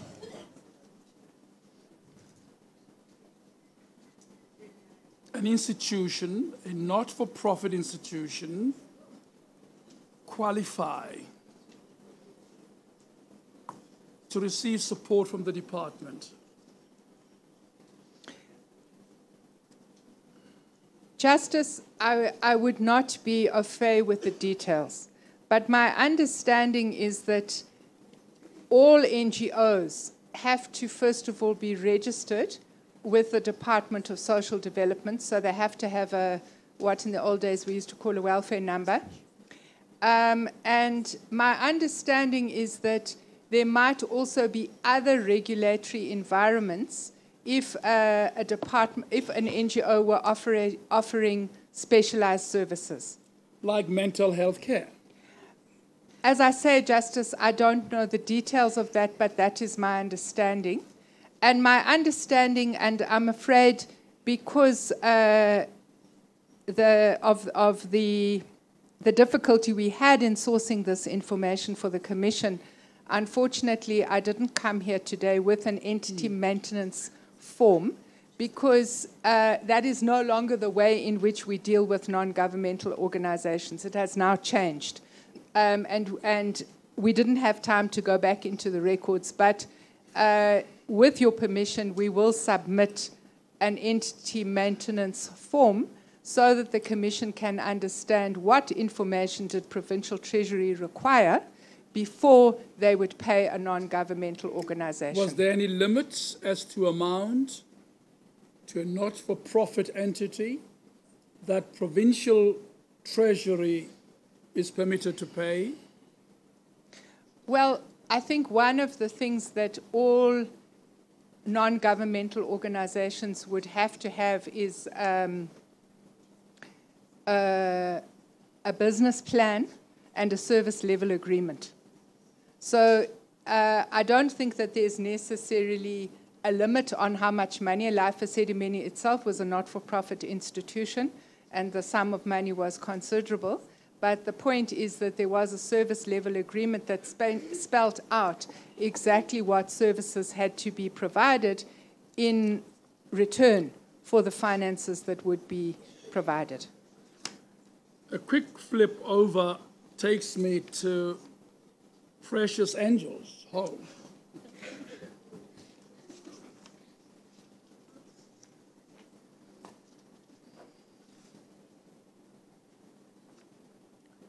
And the schedule suggests that it received 1,061,000 rand. Is that it? That's correct, Justice.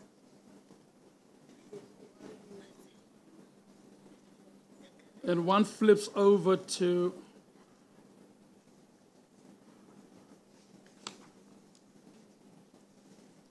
Siabatanda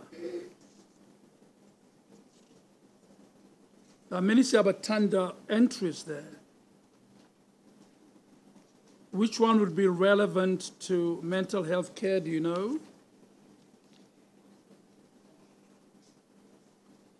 My understanding, Justice, is that all these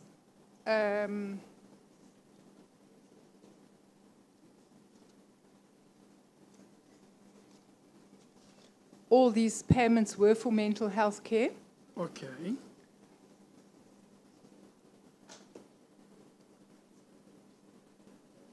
And for instance, 2,988,559 rand is opposite my house. Is that what they would have received in this project?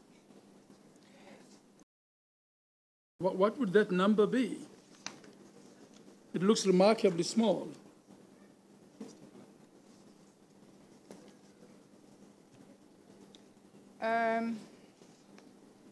There appear to be two amounts there, 56 million and 32 million. I beg your pardon, those are not thousands, those are millions. I beg your Sorry. pardon. My apology, I'm wrong. It's 50, sorry, my apology, I'm wrong. It's 56,000 and 32,000. Oh, Yes, my apology. so my initial remark is quite correct. That appears quite a limited amount. Well, I don't have details, Justice, of what that would have been for. It's just the figures that I was able to extract from the system. And Shama House, what would be the correct number there?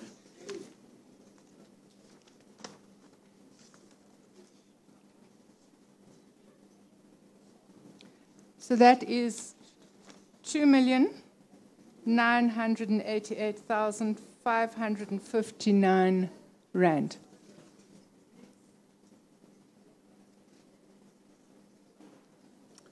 And there is a place called Mosigo that seems to have received 13 million.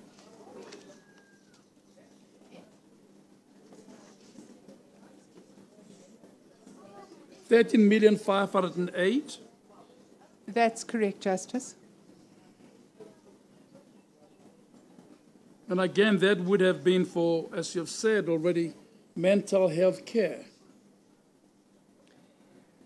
So, and the dates on which those payments were made.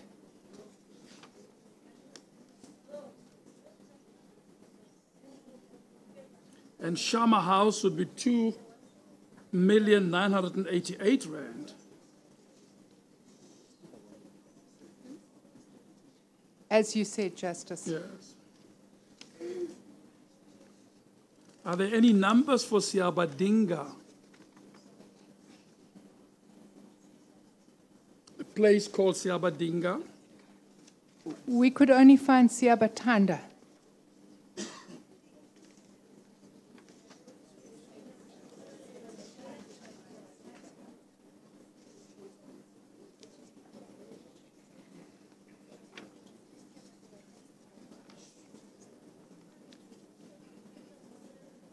And on page 1060, it's listed as Siabatanda, so we didn't look for Siabadinga.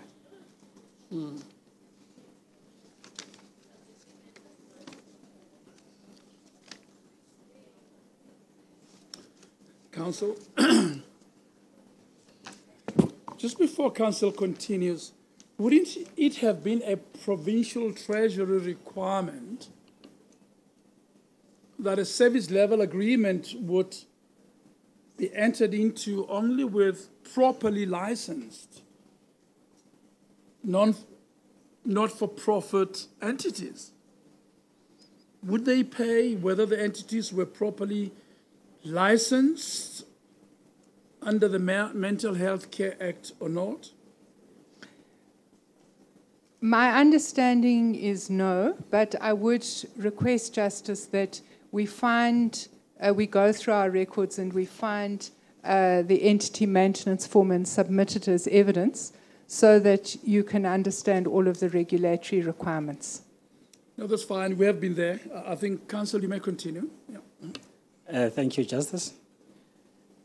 Justice, those will be the questions in chief. There will be no further questions to the witness. Thank you, MEC, for assisting us. Thank you. Thank you, MEC. We're going to have 4 sets of counsel who are going to be asking questions. MEC Chrissy, starting with counsel representing the most claimants, and Advocate Hassan. Thank you, Justice. Good morning, MEC. Well, good afternoon, MEC Creasy. Good afternoon. My name is Adila Hassam, and I appear with my colleague, Advocate Steyn, and we represent families of the deceased. I want to begin by thanking you for making yourself available for this arbitration. It is important, as you know, that we understand exactly what took place and that we're able to get to the truth as to the circumstances that led to these deaths. So thank you for making yourself available.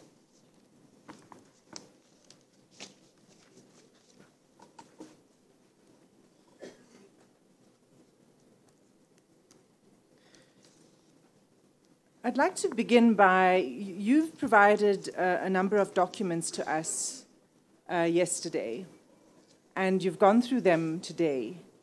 And I've noted what you've said, and I had noted it before you began to testify, that there's a theme in the documents, which is that despite the need to impose cost containment measures, there is to be no reduction in the delivery of core services.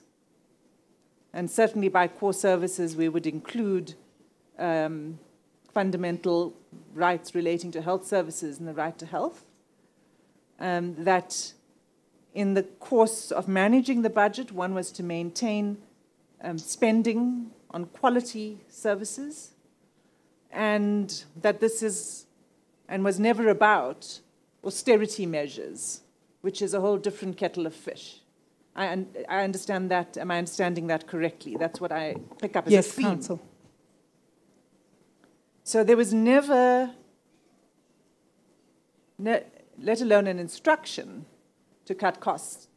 One could say that, if you want to use the word instruction, was the opposite, which is don't cut on core services. Would that be accurate? I think that what you will see in all of the pronouncements that I've made as MEC of Finance, and when I speak on behalf of the provincial government, that we want to maintain spending, particularly on social services, even in tough financial times, because we understand how many people in our province are dependent on state social services of one form or another for their well-being. It's also a constitutional obligation on the state not to take away services that are already being provided that would infringe a fundamental right. That's correct, ma'am. So, and the other theme that has emerged from the documents you provided to us is that the total health budget over the last relevant few years has increased. Yes, ma'am. And in fact, in your budget speech of March 2015, you say the intention is to expand basic services to citizens. Yes, ma'am. There are 250,000 people that immigrate into our province every year, and our intention is as much as possible to accommodate those people in all of our institutions. And that obviously means that our services have to increase.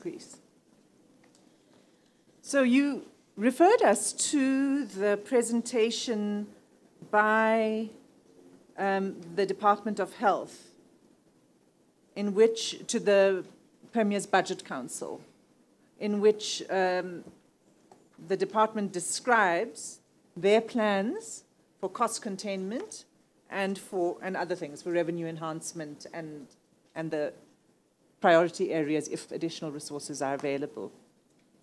And I just would like to clarify, was this presentation made by the former MEC for Health? Ma'am, the way the Premier's Budget Council works is that MECs usually do introductory remarks, is ownership of that presentation. And the Premier's Budget Council is made up of a particular layer of executive authority. And so while the HOD would be responsible, it doesn't mean that the MEC would not be responsible for that presentation. That's Isn't that correct, so? ma'am. And as part of their cost containment, they began by litigation against a department, and I'd like to return to that in a moment. But the real issue, obviously, is where they cut Esidimeni, and they also say they're going to contain costs on Selby Park Clinic and Alexandra Health Center. Why would it be necessary for them to contain costs in those areas which involve core services? My understanding, ma'am, is that they were talking about providing the same services in a different way, and that those services would not be outsourced, they would be insourced. And in Alexander Clinic, my understanding is that they were, and I'm not a health professional here, but my understanding is that it would be, they were transforming that clinic into what they called a community healthcare center. So it's providing the same service in a different form. That is how it was presented to the Premier's Budget Council. And even if it were to be absorbing and providing the same services with the department, was the MEC or the HOD, did you ask the MEC or the HOD whether it would be cost effective to do that? Ma'am, the focus of discussion on that issue was not on cost effectiveness, it was on quality of service. And you will see in the minutes that what we were saying is that if you want to do this, you must, and you believe that you can do it more cost effectively in-house, you must provide the same quality of service. So we were not interrogating savings there. We were interrogating quality of service. The reason I'm asking is because it's about the numbers that they put to you, which is to say how much money would be saved in the process. And in fact, what we know, what evidence has been led in this hearing so far, is that the move of patients from Esidimeni to departmental institution, to the provincial hospitals, would cost up to 6 times as much as they were paying at Esidimeni. So there couldn't have been, even at the point in time at which the presentation was made, it could not have been true. As I said, ma'am, I'm not a health professional, so I would not be in a position to know what the relevant cost of providing services at different levels in the health system was. The key concern of the Premier's Budget Council was that there should not be a deterioration in the condition of services provided. Now, I understand that. The question is more about if there are cost containment measures and we are not going to non-core, to core services. We don't want to undermine, destabilize the provision of core services. The department chooses core services.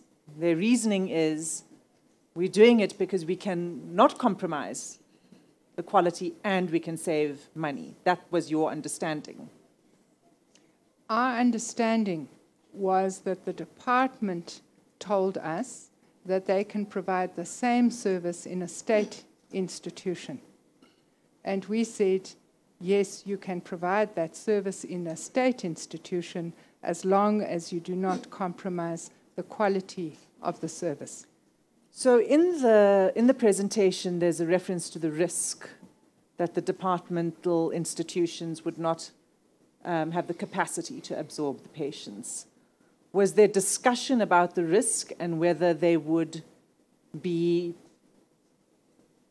mitigation of that risk, or that they would have a plan in place so that no move would happen until they were satisfied that there was place for patients?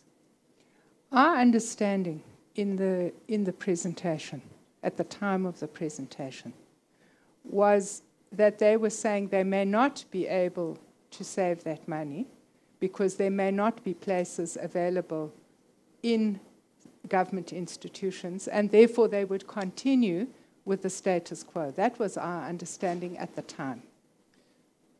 In other words, once what was presented was, this is a potential area of saving. That's correct, ma'am, and our response was, you had better make sure that the quality of service does not deteriorate. Once these plans are presented to the Premier's Budget Council, is there any follow-up or oversight over the expenditure and budgeting of the department from Provincial Treasury or from the PBC?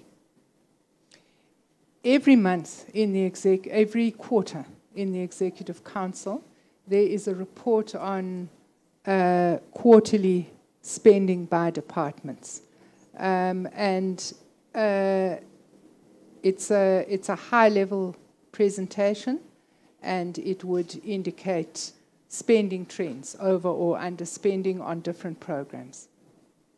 And in those quarterly meetings, would there be discussion about in-year spending and pressures and risks? Yes, ma'am. The main focus of those meetings would be on two recurrent areas of risk. The one would be overspending on personnel, and the other would be underspending on infrastructure. And those discussions tend to focus on those issues. But it's not limited to those issues, is it? It's not limited to those issues. There could be other issues that would come up, but it would not be going into the details of sub-programs. It would be looking at the global quantities for departments under what we call economic classification, so personnel, infrastructure, goods and services. Well, personnel was an issue that arose because of the termination of the contract that required absorption of staff. Yes, ma'am. I would like to return to that as well in a second, but was that placed on the table by the MEC in any of those meetings, the quarterly meetings? By the former MEC, my apologies. The issue of the absorption of the Life Esidimeni staff was placed on, not necessarily in those quarterly meetings, but there was a time when, after the decision had been taken to terminate the contract, and we're now talking November 2015, when the MEC indicated that those staff would be absorbed at 359. I may not remember the exact figure, and I apologize for that. And the amount involved was 46.7 million, as far as I remember. That was the cost, and that cost, those staff were absorbed by the department, and that cost was carried by the health department. But it was not an issue at that time that came into those quarterly meetings. It's relevant because what cost savings can be made as a result of the decision to terminate would have had to factor in the employment of more people within the department, wouldn't you say? Well, ma'am, I think what I've explained is that the presentation that was made to us suggested a gradual process of transfer into state institutions. There was no presentation at that point on the staffing implications, but because the concept of, I forget, Justice, marathon project. Yes. The first It's time when a that jog becomes pretty fast and starts running to try and win a prize. Because when you convert it and call it marathon. I must say that Justice, that was not a term that was ever presented in the 2014 Premier's Budget Council.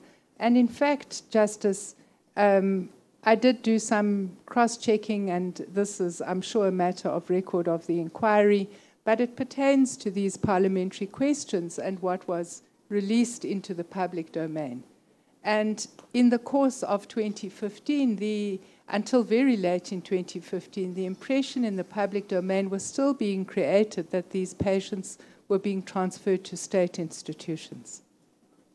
And that's correct. That was those were the responses from the former MEC to the public and to the provincial legislature. And you are saying that that was consistent with what you were being told. Yes. I mean, we didn't have another discussion after the Premier's Budget Council. There wasn't another discussion on the matter, but I am myself a member of the provincial legislature, so I would have seen those questions, and it would only be later that the red flags started to appear. What we do know, as you've already testified, is that the Department of Health was under financial pressure, because of, which is not a budget allocation pressure, but because of internal financial mismanagement. And also, ma'am, because of the influx, the population influx into our province. So not financial mismanagement? There were, I did explain to you, or to the Commission, that we had placed the department under administration because of concerns regarding financial mismanagement. But if I may, ma'am, just share with you that in March 2015, which is, I think, a very relevant date, at that point, the accruals, the total accruals for the department at that point were 156 million, down from 1.54 billion a year before. So at that point in time, our focus as Provincial Treasury was on maintenance and making sure that the department came out of administration. There were no alarm bells ringing at that point in time. Yes, we were saying to the department, be prudent, and we were saying to all provincial departments, be prudent. These are tough financial times. Let's go to the accruals. Yes, ma'am. Because, and the reason the accruals are relevant is because what money was available and not available, and to probe the response by the department that money was not available. We've handed in an exhibit called Ella 158. Yes. Do I have you it, have ma'am. it? And the last page of that document is an extract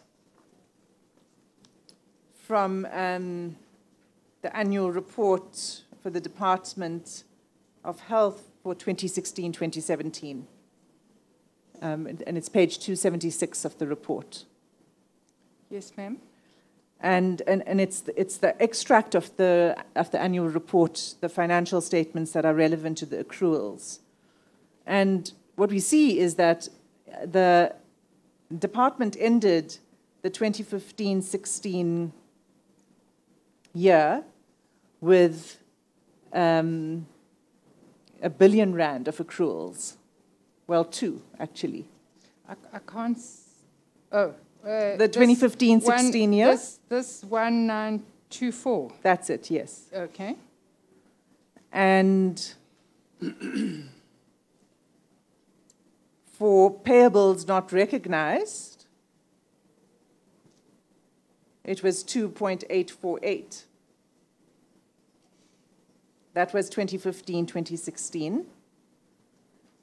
And then we look at 16-17, and the accruals are down to 366 million. And payables not recognized, 6.6 billion. So the total of, by the end of 16-17, as reflected here, is almost 7 billion. Am I reading that correctly? Well, ma'am, I would suggest that you just look at the columns to the left of that 6.6 billion figure, and you would have accruals within 30 days, and then accruals 30 days plus. Now, the accruals we would be concerned about as Provincial Treasury would be the accruals 30 days plus. Because every department will have current accruals, because you may not get your invoices by the time of the end of the financial year. So everybody would be, we would be concerned about your long-term accruals, not your current accruals. It's an accounting issue, but I hope you understand the point that I'm making. Well, I'm just trying to, so I'm for the saying record, to you, first just establish that what I'm reading Yes. is consistent with the way you understand what I'm reading before we go Yes, further. That's Yes, all I'm ma'am. doing at this point. Yes, ma'am. Thank you. So what we're talking about when we're talking about accruals is payment for goods and services that have not yet been made, but where the goods and services have been received. Yes. And those goods and services would have been budgeted for. Isn't that so? We hope so. They would have been budgeted. Well, if they were not budgeted, then we have got a different problem. But it's not as if there was spending on items here that were not part of the budget. What I'm saying is that these are accruals for goods and services, and this is important for the record because there are a lot of people who won't understand if I just talk in a jargon. So I'm just breaking it down, and if I'm wrong, then you can correct me. Goods and services that were received, but for which there was no payment. That's correct, ma'am. And the concerning amount would be those that are beyond 30 days. Yes, ma'am. And that is in the region of 3.7 billion. Yes, ma'am. But it may be, isn't it, Council, that some, or MEC, that some of the purchases and outstanding liabilities or accruals would have been in respect of goods and services that were beyond budget. Is that so or not?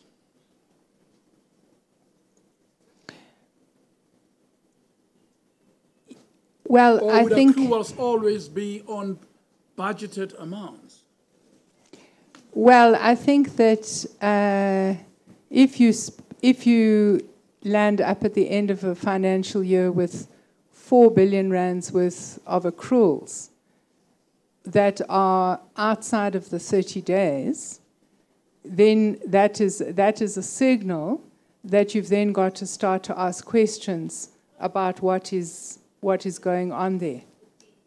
Yeah, I'm just trying to understand your response to Council's proposition that the accruals would inevitably arise from budgeted expenditure, services or goods, services rendered or goods supplied for which the department had not paid. Is that what accrual would mean? That's what an accrual means in accounting terms. Yeah, thank you, Councillor. So this amount of accrual that we're looking at, what signal does it send to you? And how does it compare with the previous years? Is it going up or is it going down? It has gone up, ma'am. Because in the year that we are all concerned about, which is the year when the decision was made to cut costs, the accruals were 156 million. Yes, 156 million as at March 2015. So at that point, obviously we were all advising caution. We were all advising restraint. We were all advising adherence to the cost containment regime, and I've explained what that regime was. But we were not in a mindset that said there's a crisis in health, we can't pay our bills. But what would have been the common reason for not paying bills? Why would any department run up debts up to 4.5 billion against budgeted items and not pay for them? What typically would be the reason for that? Well, Justice, we have subsequently, because I think it's a matter of public record, that we now have a new Treasury intervention that began at the beginning of last year, 2017, into the finances of the Department of Health. And we obviously have done analysis on what is causing this problem. And once again, what we can see, Justice, is overspending on the goods and services budget by the central hospitals.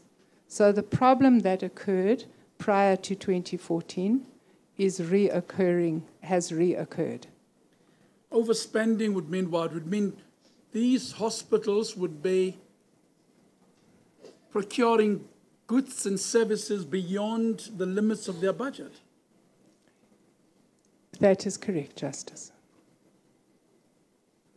But for budgeted items.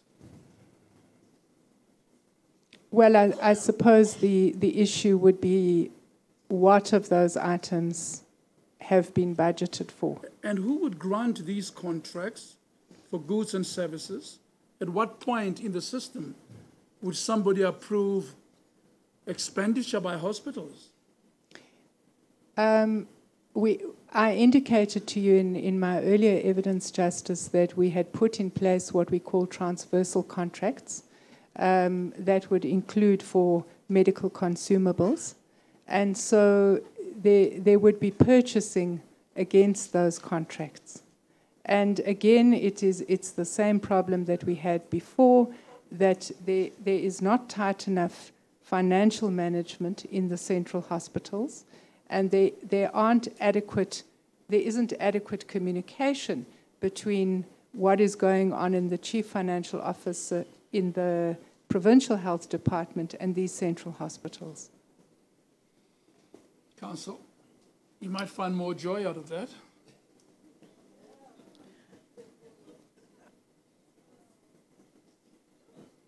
You say that there's a new intervention. Are you referring to an intervention under Section 18 of the PFMA? It is not yet a Section 18 intervention. Premier Makura appointed a cabinet subcommittee, which I chair. The MEC for Health and the MEC for Human Settlements sit on that cabinet subcommittee, and we have a range of interventions that would include financial management, supply chain, human resource management, as well as other issues pertaining to management, particularly in relation to the central hospitals where the overspending is occurring. Would it include disciplinary inquiries? Well, if it could be shown that people have breached the Public Finance Management Act. So just to understand the picture, there was an intervention which was a Section 18 intervention which ended in 2015. And the problem recurs. That's right. And now there's a need to go back and look at what's going on. Yes. The problem of accruals takes place at the same time as the Esidimeni project termination is underway. Yes. And we're trying to understand what is going on. And just one, before I move off on the accruals, these figures that we're looking at here from the annual financial statements, does that include what interest would be owing on this liability? No, I don't think so, ma'am. So it would be the figure as we've just looked at. This would be the cumulative invoices that are in the system that haven't been paid. If there were penalties, that would be... It would be over and it above would be additional. that. And Yes, the ma'am. penalty would depend on how long it's overdue, how long the payment was overdue. I would think so, ma'am. I'm sorry, Council, to interrupt you again, sorry. And where would the money go to? I mean, the money which was meant to pay the accrued indebtedness. No, I don't think we're saying, when we say that there are unpaid invoices, I don't think that we're saying money has gone astray.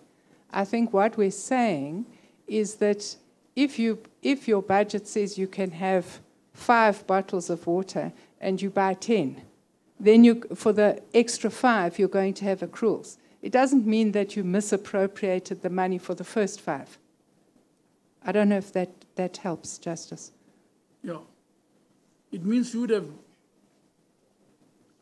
ramped up indebtedness which was beyond your budget. Does it mean that? In other words, you bought items against which no money was set aside. Yes, I mean, I think that in the work that we've done over many years in the Department of Health, we have found a number of issues. One issue is just the length of time that it used to take for an invoice to move from a hospital to Provincial Treasury. And that's why we've introduced all kinds of reforms, such as, for example, online invoicing, so that Provincial Treasury can get the invoices direct and then call Health and say to them, we've got an invoice here, did you receive the goods, can we pay it? So I think that it's a complex process of demand for services in the central hospitals exceeding the goods and services that are available, and I think that it's contributed to by lack of financial controls and inadequate management. Let me put it the other way around. Where did the 4.5 billion come from to pay accruals? Well, what has to happen in the new financial year is that those invoices have to be paid from the new financial year's budget. And that is not good management practice, because if you spend this year's budget on last year's invoices, what happens to this year's invoices? Council. Thank you, Justice. To try to understand it, we've looked at other parts of the annual reports, and in that same exhibit that's before you, and my apologies, Justice, and to you, MEC Creasy, that the pages are not paginated. But the page I would like to now refer to is page 124 of the 2016-17 annual report, and it's a few pages before the one that we were just looking at. And this LR 158. 58 or 59? 158. Okay. So it's page 124. Yes, ma'am. And in fact, the the page before that would be page 123, and that's just included so that we understand the context that these are under the SCOPA resolutions. Yes, ma'am. The relevant aspect that I'd like to refer to is resolution number 3. Yes. And that relates to the department needing to implement proper control measures. And it says to ensure that there are no further overcommitments. Yes. Is that just another word for overspending? Yes, I suppose in layman's terms. And to provide the committee with a progress report detailing compliance with these measures, and then the measures are in the next column. Yes. Would it be correct to say that these are the reasons that the accruals eventuate? For example, a recommendation that budget confirmations are to be done prior to procurement means make sure you've got the money before you spend.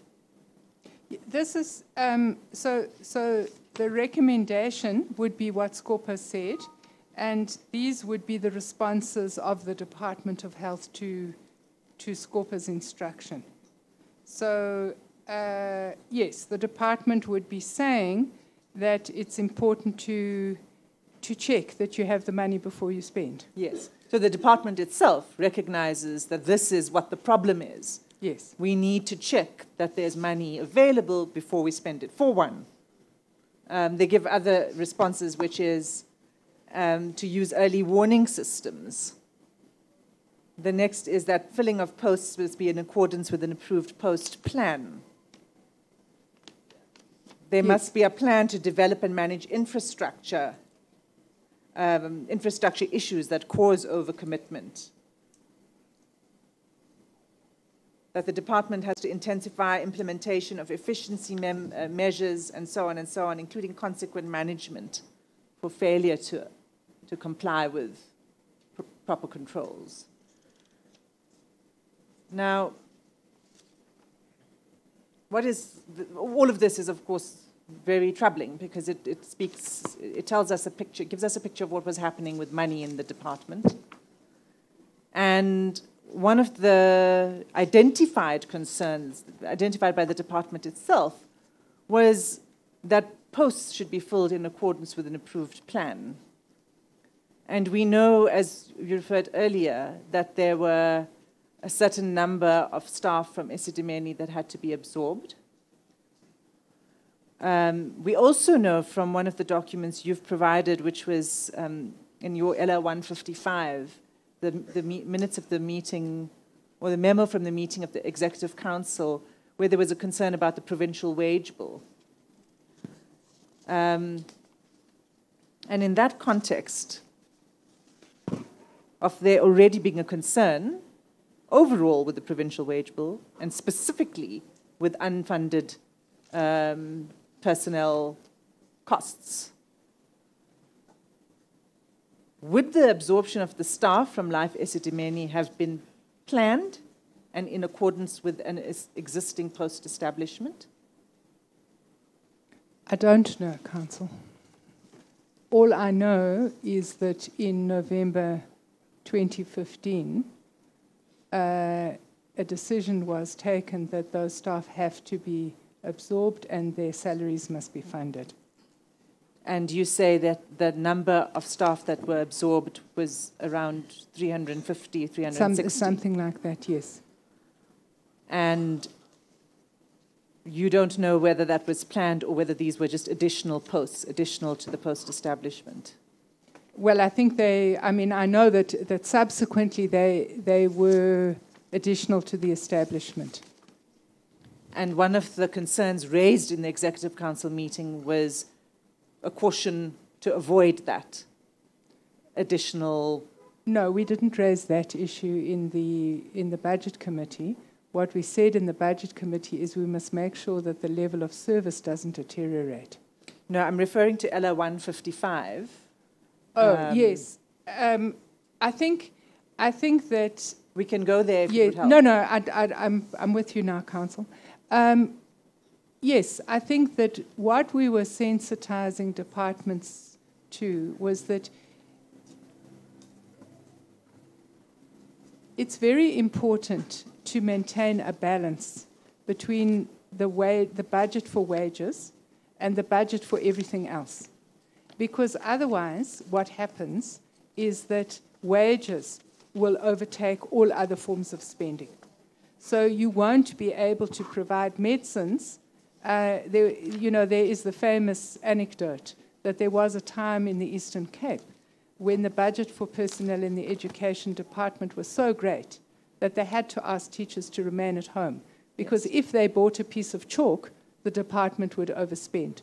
So I think what we were saying to departments is it's not, and there are many documents, which we won't go into now, where I talk about the fact that the priority must be to fill professional posts, doctors, nurses, teachers.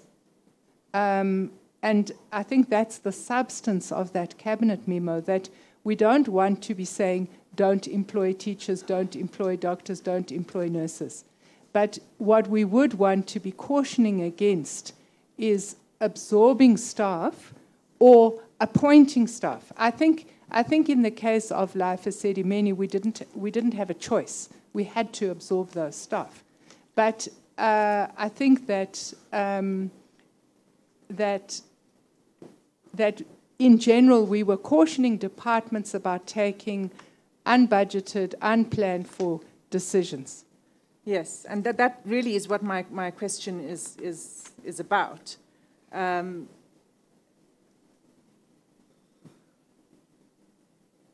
Did the appointment process for those staff follow proper administrative and financial controls? The appointment process may have done. In other words, it was legal to pay them. But I think that your concern the decision to appoint. Were they going into existing vacancies on the departmental organogram? No, I don't think they were. They were not. You don't think they were? No. Because, again, I'm just relating it back to your document and the discussion on the provincial wage bill, which starts at page 13, Justice, of LR 155. And that this would mean, this would be unusual, wouldn't it, to be employ 350, 360 people in one go? Well, as I said, it was an unplanned for necessity, because there was not, at the time when we had taken the decision, an understanding that we were closing all Life Esidimeni facilities and moving all patients out. It was an unplanned for necessity, but the necessity was created by the department itself. It would appear that way. It wasn't something that would have been necessary if they remained employed at the cost of someone else rather than at the cost of government. Yes, ma'am.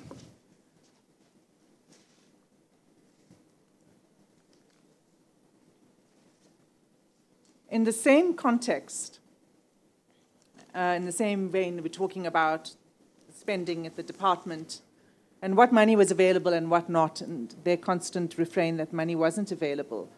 At page 126, which was just the next page over that we were just looking at, 126 of the annual report,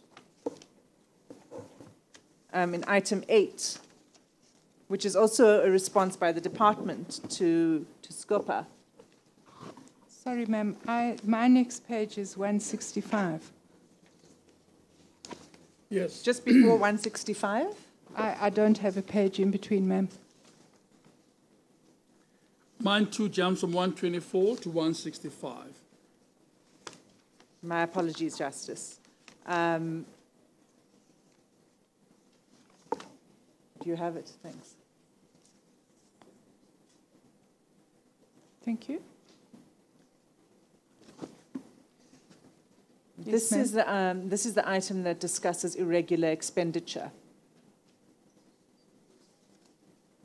And can you just tell us what the amount of irregular expenditure had been referred to the SIU according to the department?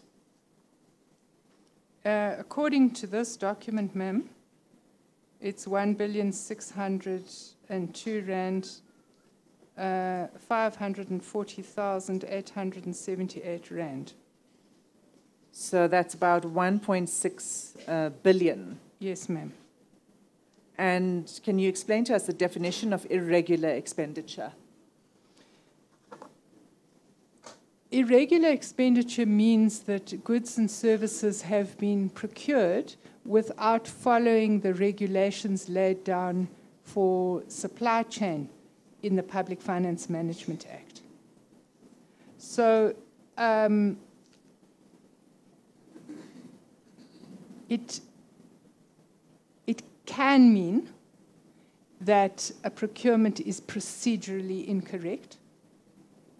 It can also mean that there is suspicion that there was wrongdoing in the procurement, but that is not necessarily the case. But it would have been, at the very least, expenditure that was not compliant with the law. With the supply chain regulations, ma'am. And that was in about 1.6 billion. Now, so far we're looking at a picture of money that is not accounted for or overspending, this irregular expenditure. This is happening in the context of a National Treasury instruction that imposes cost containment measures. And that would be the National Treasury Instruction number 1 that you referred us to, that was still applicable at this time. Can we just look at that National Treasury Instruction one more time? Just before you go there, Council, please, I just want to understand what that 5 billion is about. You've asked questions about the 1.6 billion. But what are the other two items? Irregular expenditure relating to extension of security contracts, 291.6 million, and 232 cases of irregular expenditure, all seemingly amounting to 5 billion rand. What is that? Sorry, Justice, amounting to 6.9 billion. I beg your pardon? 6.9 billion is the total irregular expenditure. Or the total, yes. Yes. I'm just referring to individual items. Yes, thank you, Council. And is that the question you were asking? I thought you were asking about 1.6 billion. Or are you asking about... Well, I'm asking about the entire amount. Amount of irregular expenditure, which is quite large. Yes. And that is 6.9 billion, which was supposed to be referred to SIU for investigation. Is that your understanding, MEC? Justice, if we look at the next paragraph under the total there of 6.9 billion, it says irregular expenditure to the value of 6.9 billion dating back to 2010-2011 has been assessed and broken down into the following categories. Now, I think just to assist the inquiry, when the Auditor General decides that expenditure is irregular, there is a procedure that has to be followed by a department. So the first thing that has to happen is that there must be an investigation into what happened and what caused the irregular expenditure. And that investigation can be an in-house investigation. They can use the forensic investigation services of Provincial Treasury, or the department can outsource a private consultant to do that investigation. When the investigation comes back, there will be recommendations. My assumption is that on the 1.6 billion, the investigation would have come back and said, there appears to be criminal activity here. This case must be reported to the South African Police Services. But there might also be a recommendation that says this expenditure occurred because supply chain regulations were not followed, and relevant officials must be disciplined. Once you have done that, you will then apply. Once you've implemented the recommendations, you then apply to National Treasury for condonation. And National Treasury will condone irregular expenditure provided, obviously if there's criminal activity, if there's criminal investigations pending, they will not condone that expenditure. But if there is, if officials are required to be sanctioned, once that sanctioning has happened, National Treasury will condone the expenditure. Now, one of the interactions that we have had as Provincial Treasury with the Department of Health repeatedly is to say to them that where you are not facing criminal investigations, implement the recommendations of the investigation that you have done, sanction the officials, and then go to National Treasury and ask for condonation so that it comes off the books. You clean up the books. So this is a situation where, and it's a sore point between Provincial Treasury and the Department of Health that they have not been speedy enough in previous years in applying what is required of them in order that they get condonation for but let's get it in simple words. SCOPA is concerned and raises the issues set out in item 8 on page 126, to which Council referred us. And the response of the department, am I reading this well, is that yes, we have 6.9 billion of irregular expenditure, and it's broken down as follows. Am I correct? Do you understand this? 1.6 is irregular expenditure. We've referred to the police, to the SIU, Special Investigation Unit. Irregular expenditure in relation to security contracts must be, we must review our procedures there for 291 million, and 5 billion made out of 232 cases. These have to be sent back to the HOD and for action and to report on action he would have taken. Are those the categories? Firstly, is that the total of irregular expenditure, and are those the breakdowns that the department furnished to SCOPA, which I presume is a subcommittee of the legislature? It is a subcommittee of the legislature, Justice. I don't have any independent information here in front of me other than what is here on irregular expenditure at this point in time. But I can say to you that Provincial Treasury is concerned about irregular expenditure across provincial government and in the Department of Health in particular.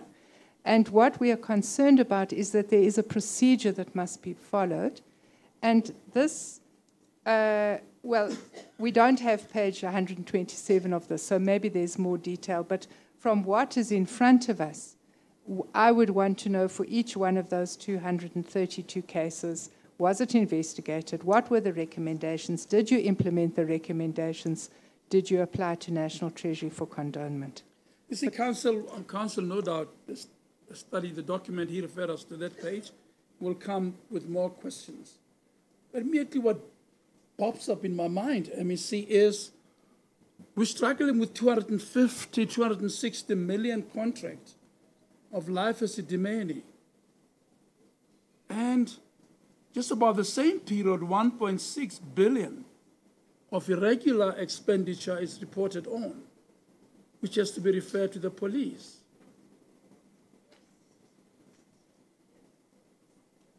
So if this did not happen, Esidimeni would be a small part of the concern of the health department, wouldn't it be?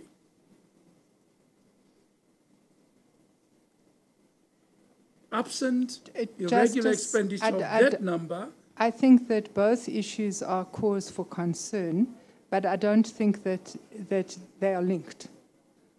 except Help in me understand.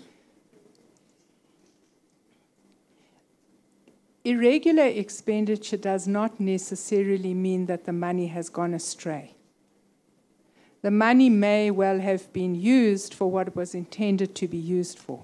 But the problem is that the supply chain regulations in procuring the service provider to provide that service were not followed according to the letter of the supply chain regulations. So you can see there's a national security contract, and there may well be security services being supplied. But the issue is, and I don't know what the issue is in this particular instance, but it could be, did it go through the relevant competitive service, so competitive bidding process? So it does not mean that the money has gone astray. It doesn't mean that the money flew out the door or it was stolen. What does it mean? It can mean that, and you can see here that 1.6 billion is being investigated by the police. But on the evidence that we have here in front of us, what it probably means is that the supply chain processes were not correctly followed. But when irregular expenditure is hived off to be investigated by the police, would it be merely non-compliance with supply chain regulations, or would it suggest more? It can suggest more. But I'm saying to you that of the 6.9, we don't have further details as to what is involved. But I think, Justice, what it speaks to is an ongoing concern around financial management. That's what it speaks to. Let me tell you what it might also speak to. Is the rush and the determination to save 250 million on life as Esidimeni. And we can debate whether, in fact, they would save that and shut it down against possibly criminal irregular expenditure, which deserves to be referred to the police. You see no connection there? Is there no connection? Justice, whether there was misappropriation of the Life of Sedimeni money or not, I don't know. All I have been able to show you is what was budgeted for, what was spent, and what was transferred to the NGOs. If you're saying to me, do I have a concern about the overall financial management of the health department, my answer is yes. You see, the whole case, and you'll hear more about it, the whole case of the MEC, of Silibano, of Manamela, is we had pressure. We had little money. And we had to shut down Life as Esidimeni. But when one looks at this page, you find there was irregular expenditure of 1.6 billion, which was worthy of being referred to the police. Aside the 6.9 billion, it makes me sit up and say, was this genuine cost-cutting measure? What are we dealing with? What was it? And you sitting next to the numbers, and I thought you might help.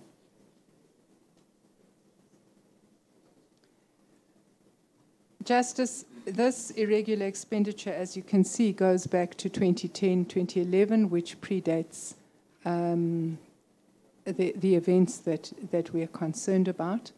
I can only speak on the numbers that I have presented before you. Counsel? Thank you, Justice. Thanks, MEC. I mean, the fact that it goes back to a few years before this, that it predates the Esidimeni termination and that decision is in no comfort to us, because what it tells us is that there was a problem, a very serious problem of financial mismanagement, and And to be candid with you, where I'm going is to show that there's actually a real mess in the Department of Health when it comes to the management of money and when it comes to adhering to procedures, complying with the law, and particularly when it comes to issues like supply chain management and the PFMA. It's important because when you don't comply, it often means that the services are more expensive. So if you didn't comply because you didn't follow tender procedures, the chances are you're paying more than you would have if you went through the proper processes. And all of that is relevant to the answer that we have received from the department that they were doing their best. And for them to make decisions about money in the way they did with Esidimeni is of deep concern to us when there's this very deep-rooted mess. You say you intervened as Treasury, ended that in 2015, but the problem came back. So it didn't help. And so what is going wrong, and how are we going to, and what our concern is, apart from understanding what happened in Esidimeni, is that this must never happen again.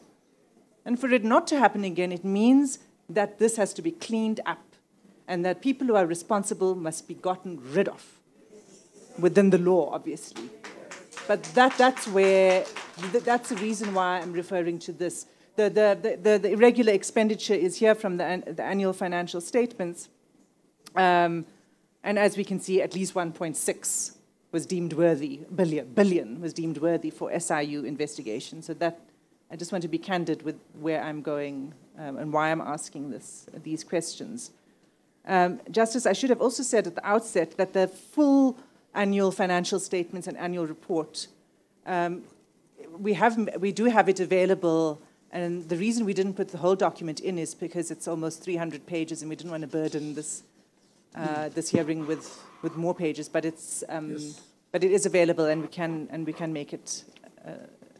We can hand it to you, Justice, at the convenient time. But the extracts are the extracts that we thought needed to be brought to your attention. And were they provided by yourselves? Or by that the is state? correct. It was provided by Section 27. Mm. So in the context of all of this, and this what I'm calling a mess, where I was going was the Treasury instruction and the cost containment measures. And if I'd like to just refer to that document, the National Treasury Instruction, and specifically paragraph 4.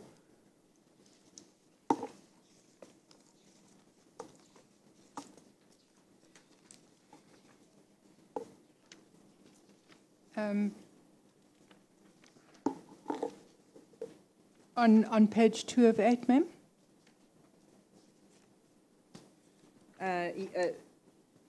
That's correct. Yes.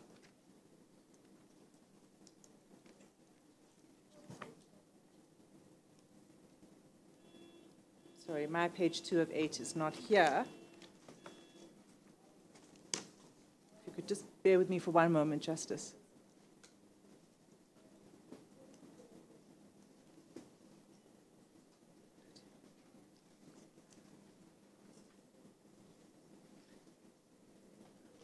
And first of all, what's important is that the instruction says that it is mandatory in 3.1.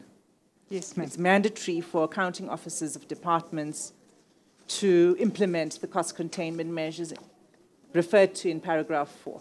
Yes, ma'am. And the first cost containment measure in paragraph 4 is engagement of consultants. And it's self-evident, there's strict guidelines for engagement of consultants. And importantly, consultants should not be used unless there's a gap analysis that's been undertaken that shows that there isn't a capacity otherwise within the government to provide that service. So what we have, and still sticking with LR 158 then, we were looking at page 126 which we had to hand to you. And then the next page is 165 of the 2016-2017 annual report for the department. And under item 315 is the utilization of consultants. Yes, ma'am. And we see that for the table 3.15.1, we're looking at consultants that we used during the period 1 April 2016 to 31 March 2017. And it stipulates the consultants that we used in that period of time. And what I really am concerned with is the next page.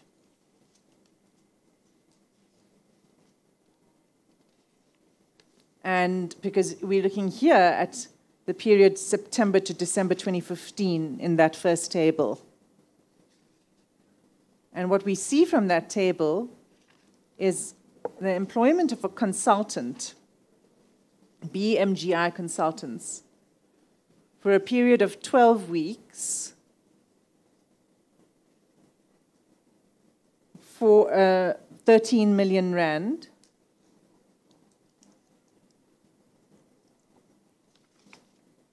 And it says for the comprehensive diagnostic of Chris Hani Barra. And then the line below that, legal audit of all department medico litigation. The consultants are Gqeberha Madlanga Incorporated and Mdlulwa Nkulu Incorporated. And for a duration of 10 months, the cost to the department was 59 million. Yeah.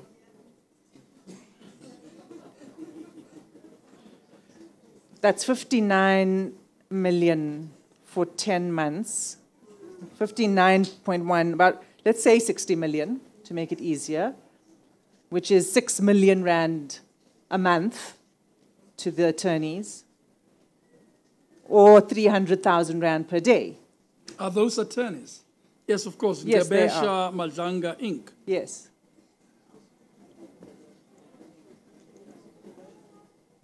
So they're paying 300,000 rand a day, the department, to attorneys for this work, presumably because it can't be done within the department. The legal advisors that are employed within the department and whatever other staff can't do it.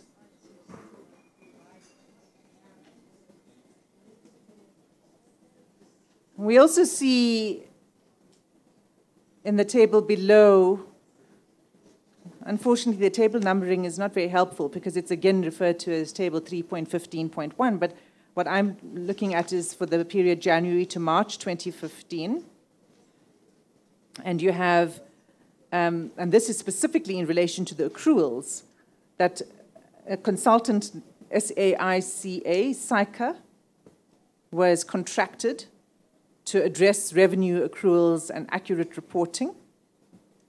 For the financial year 2015 to 2016, they were employed for 7 months at a cost of 6 million rand. We also know that I'm sorry, Councillor, I take it MEC, you are following the references. Yes, And Justice. you'll reply in appropriate time. Continue, Councillor. and you'll interrupt me if you're not following, or if I'm No, I'm with you, being Council. inaccurate in my presentation.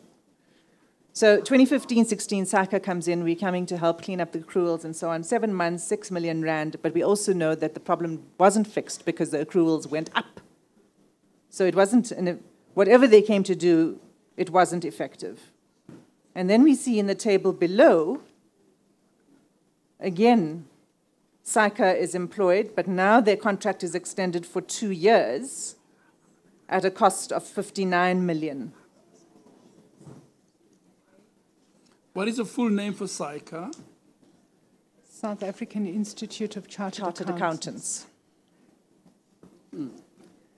We also see McKinsey is contracted for a workshop on 6 and 7 October 2016. So for 2 days, and they charge 435,000 for 2 days.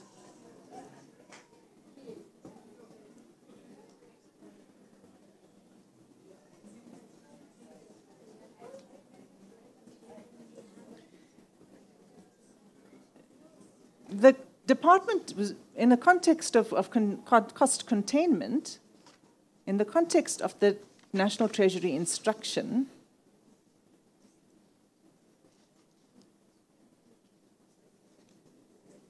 was spending many millions on consultancy. I want to know what you say to that. I would not want to try and justify it, ma'am. Would you agree that if we just take the one, I mean, there are many examples I've referred to, but at least for attorneys, 300,000 Rand a day seems outrageous. The only comment, as I said, I would not want to try and justify the use of consultants, whether from the point of view that they were necessary to do the work or that their services were cost effective. Because I don't have any information with me about why they were required or how they were procured, whether they were procured in a competitive manner. So I wouldn't want to comment on that. I would not want to try and justify this. In other words, what we are seeing is that contrary to what you referred to us earlier in the documents you provided and in the budget presentations about exercising prudence with every rand that is budgeted for and spent, these figures paint a very different picture.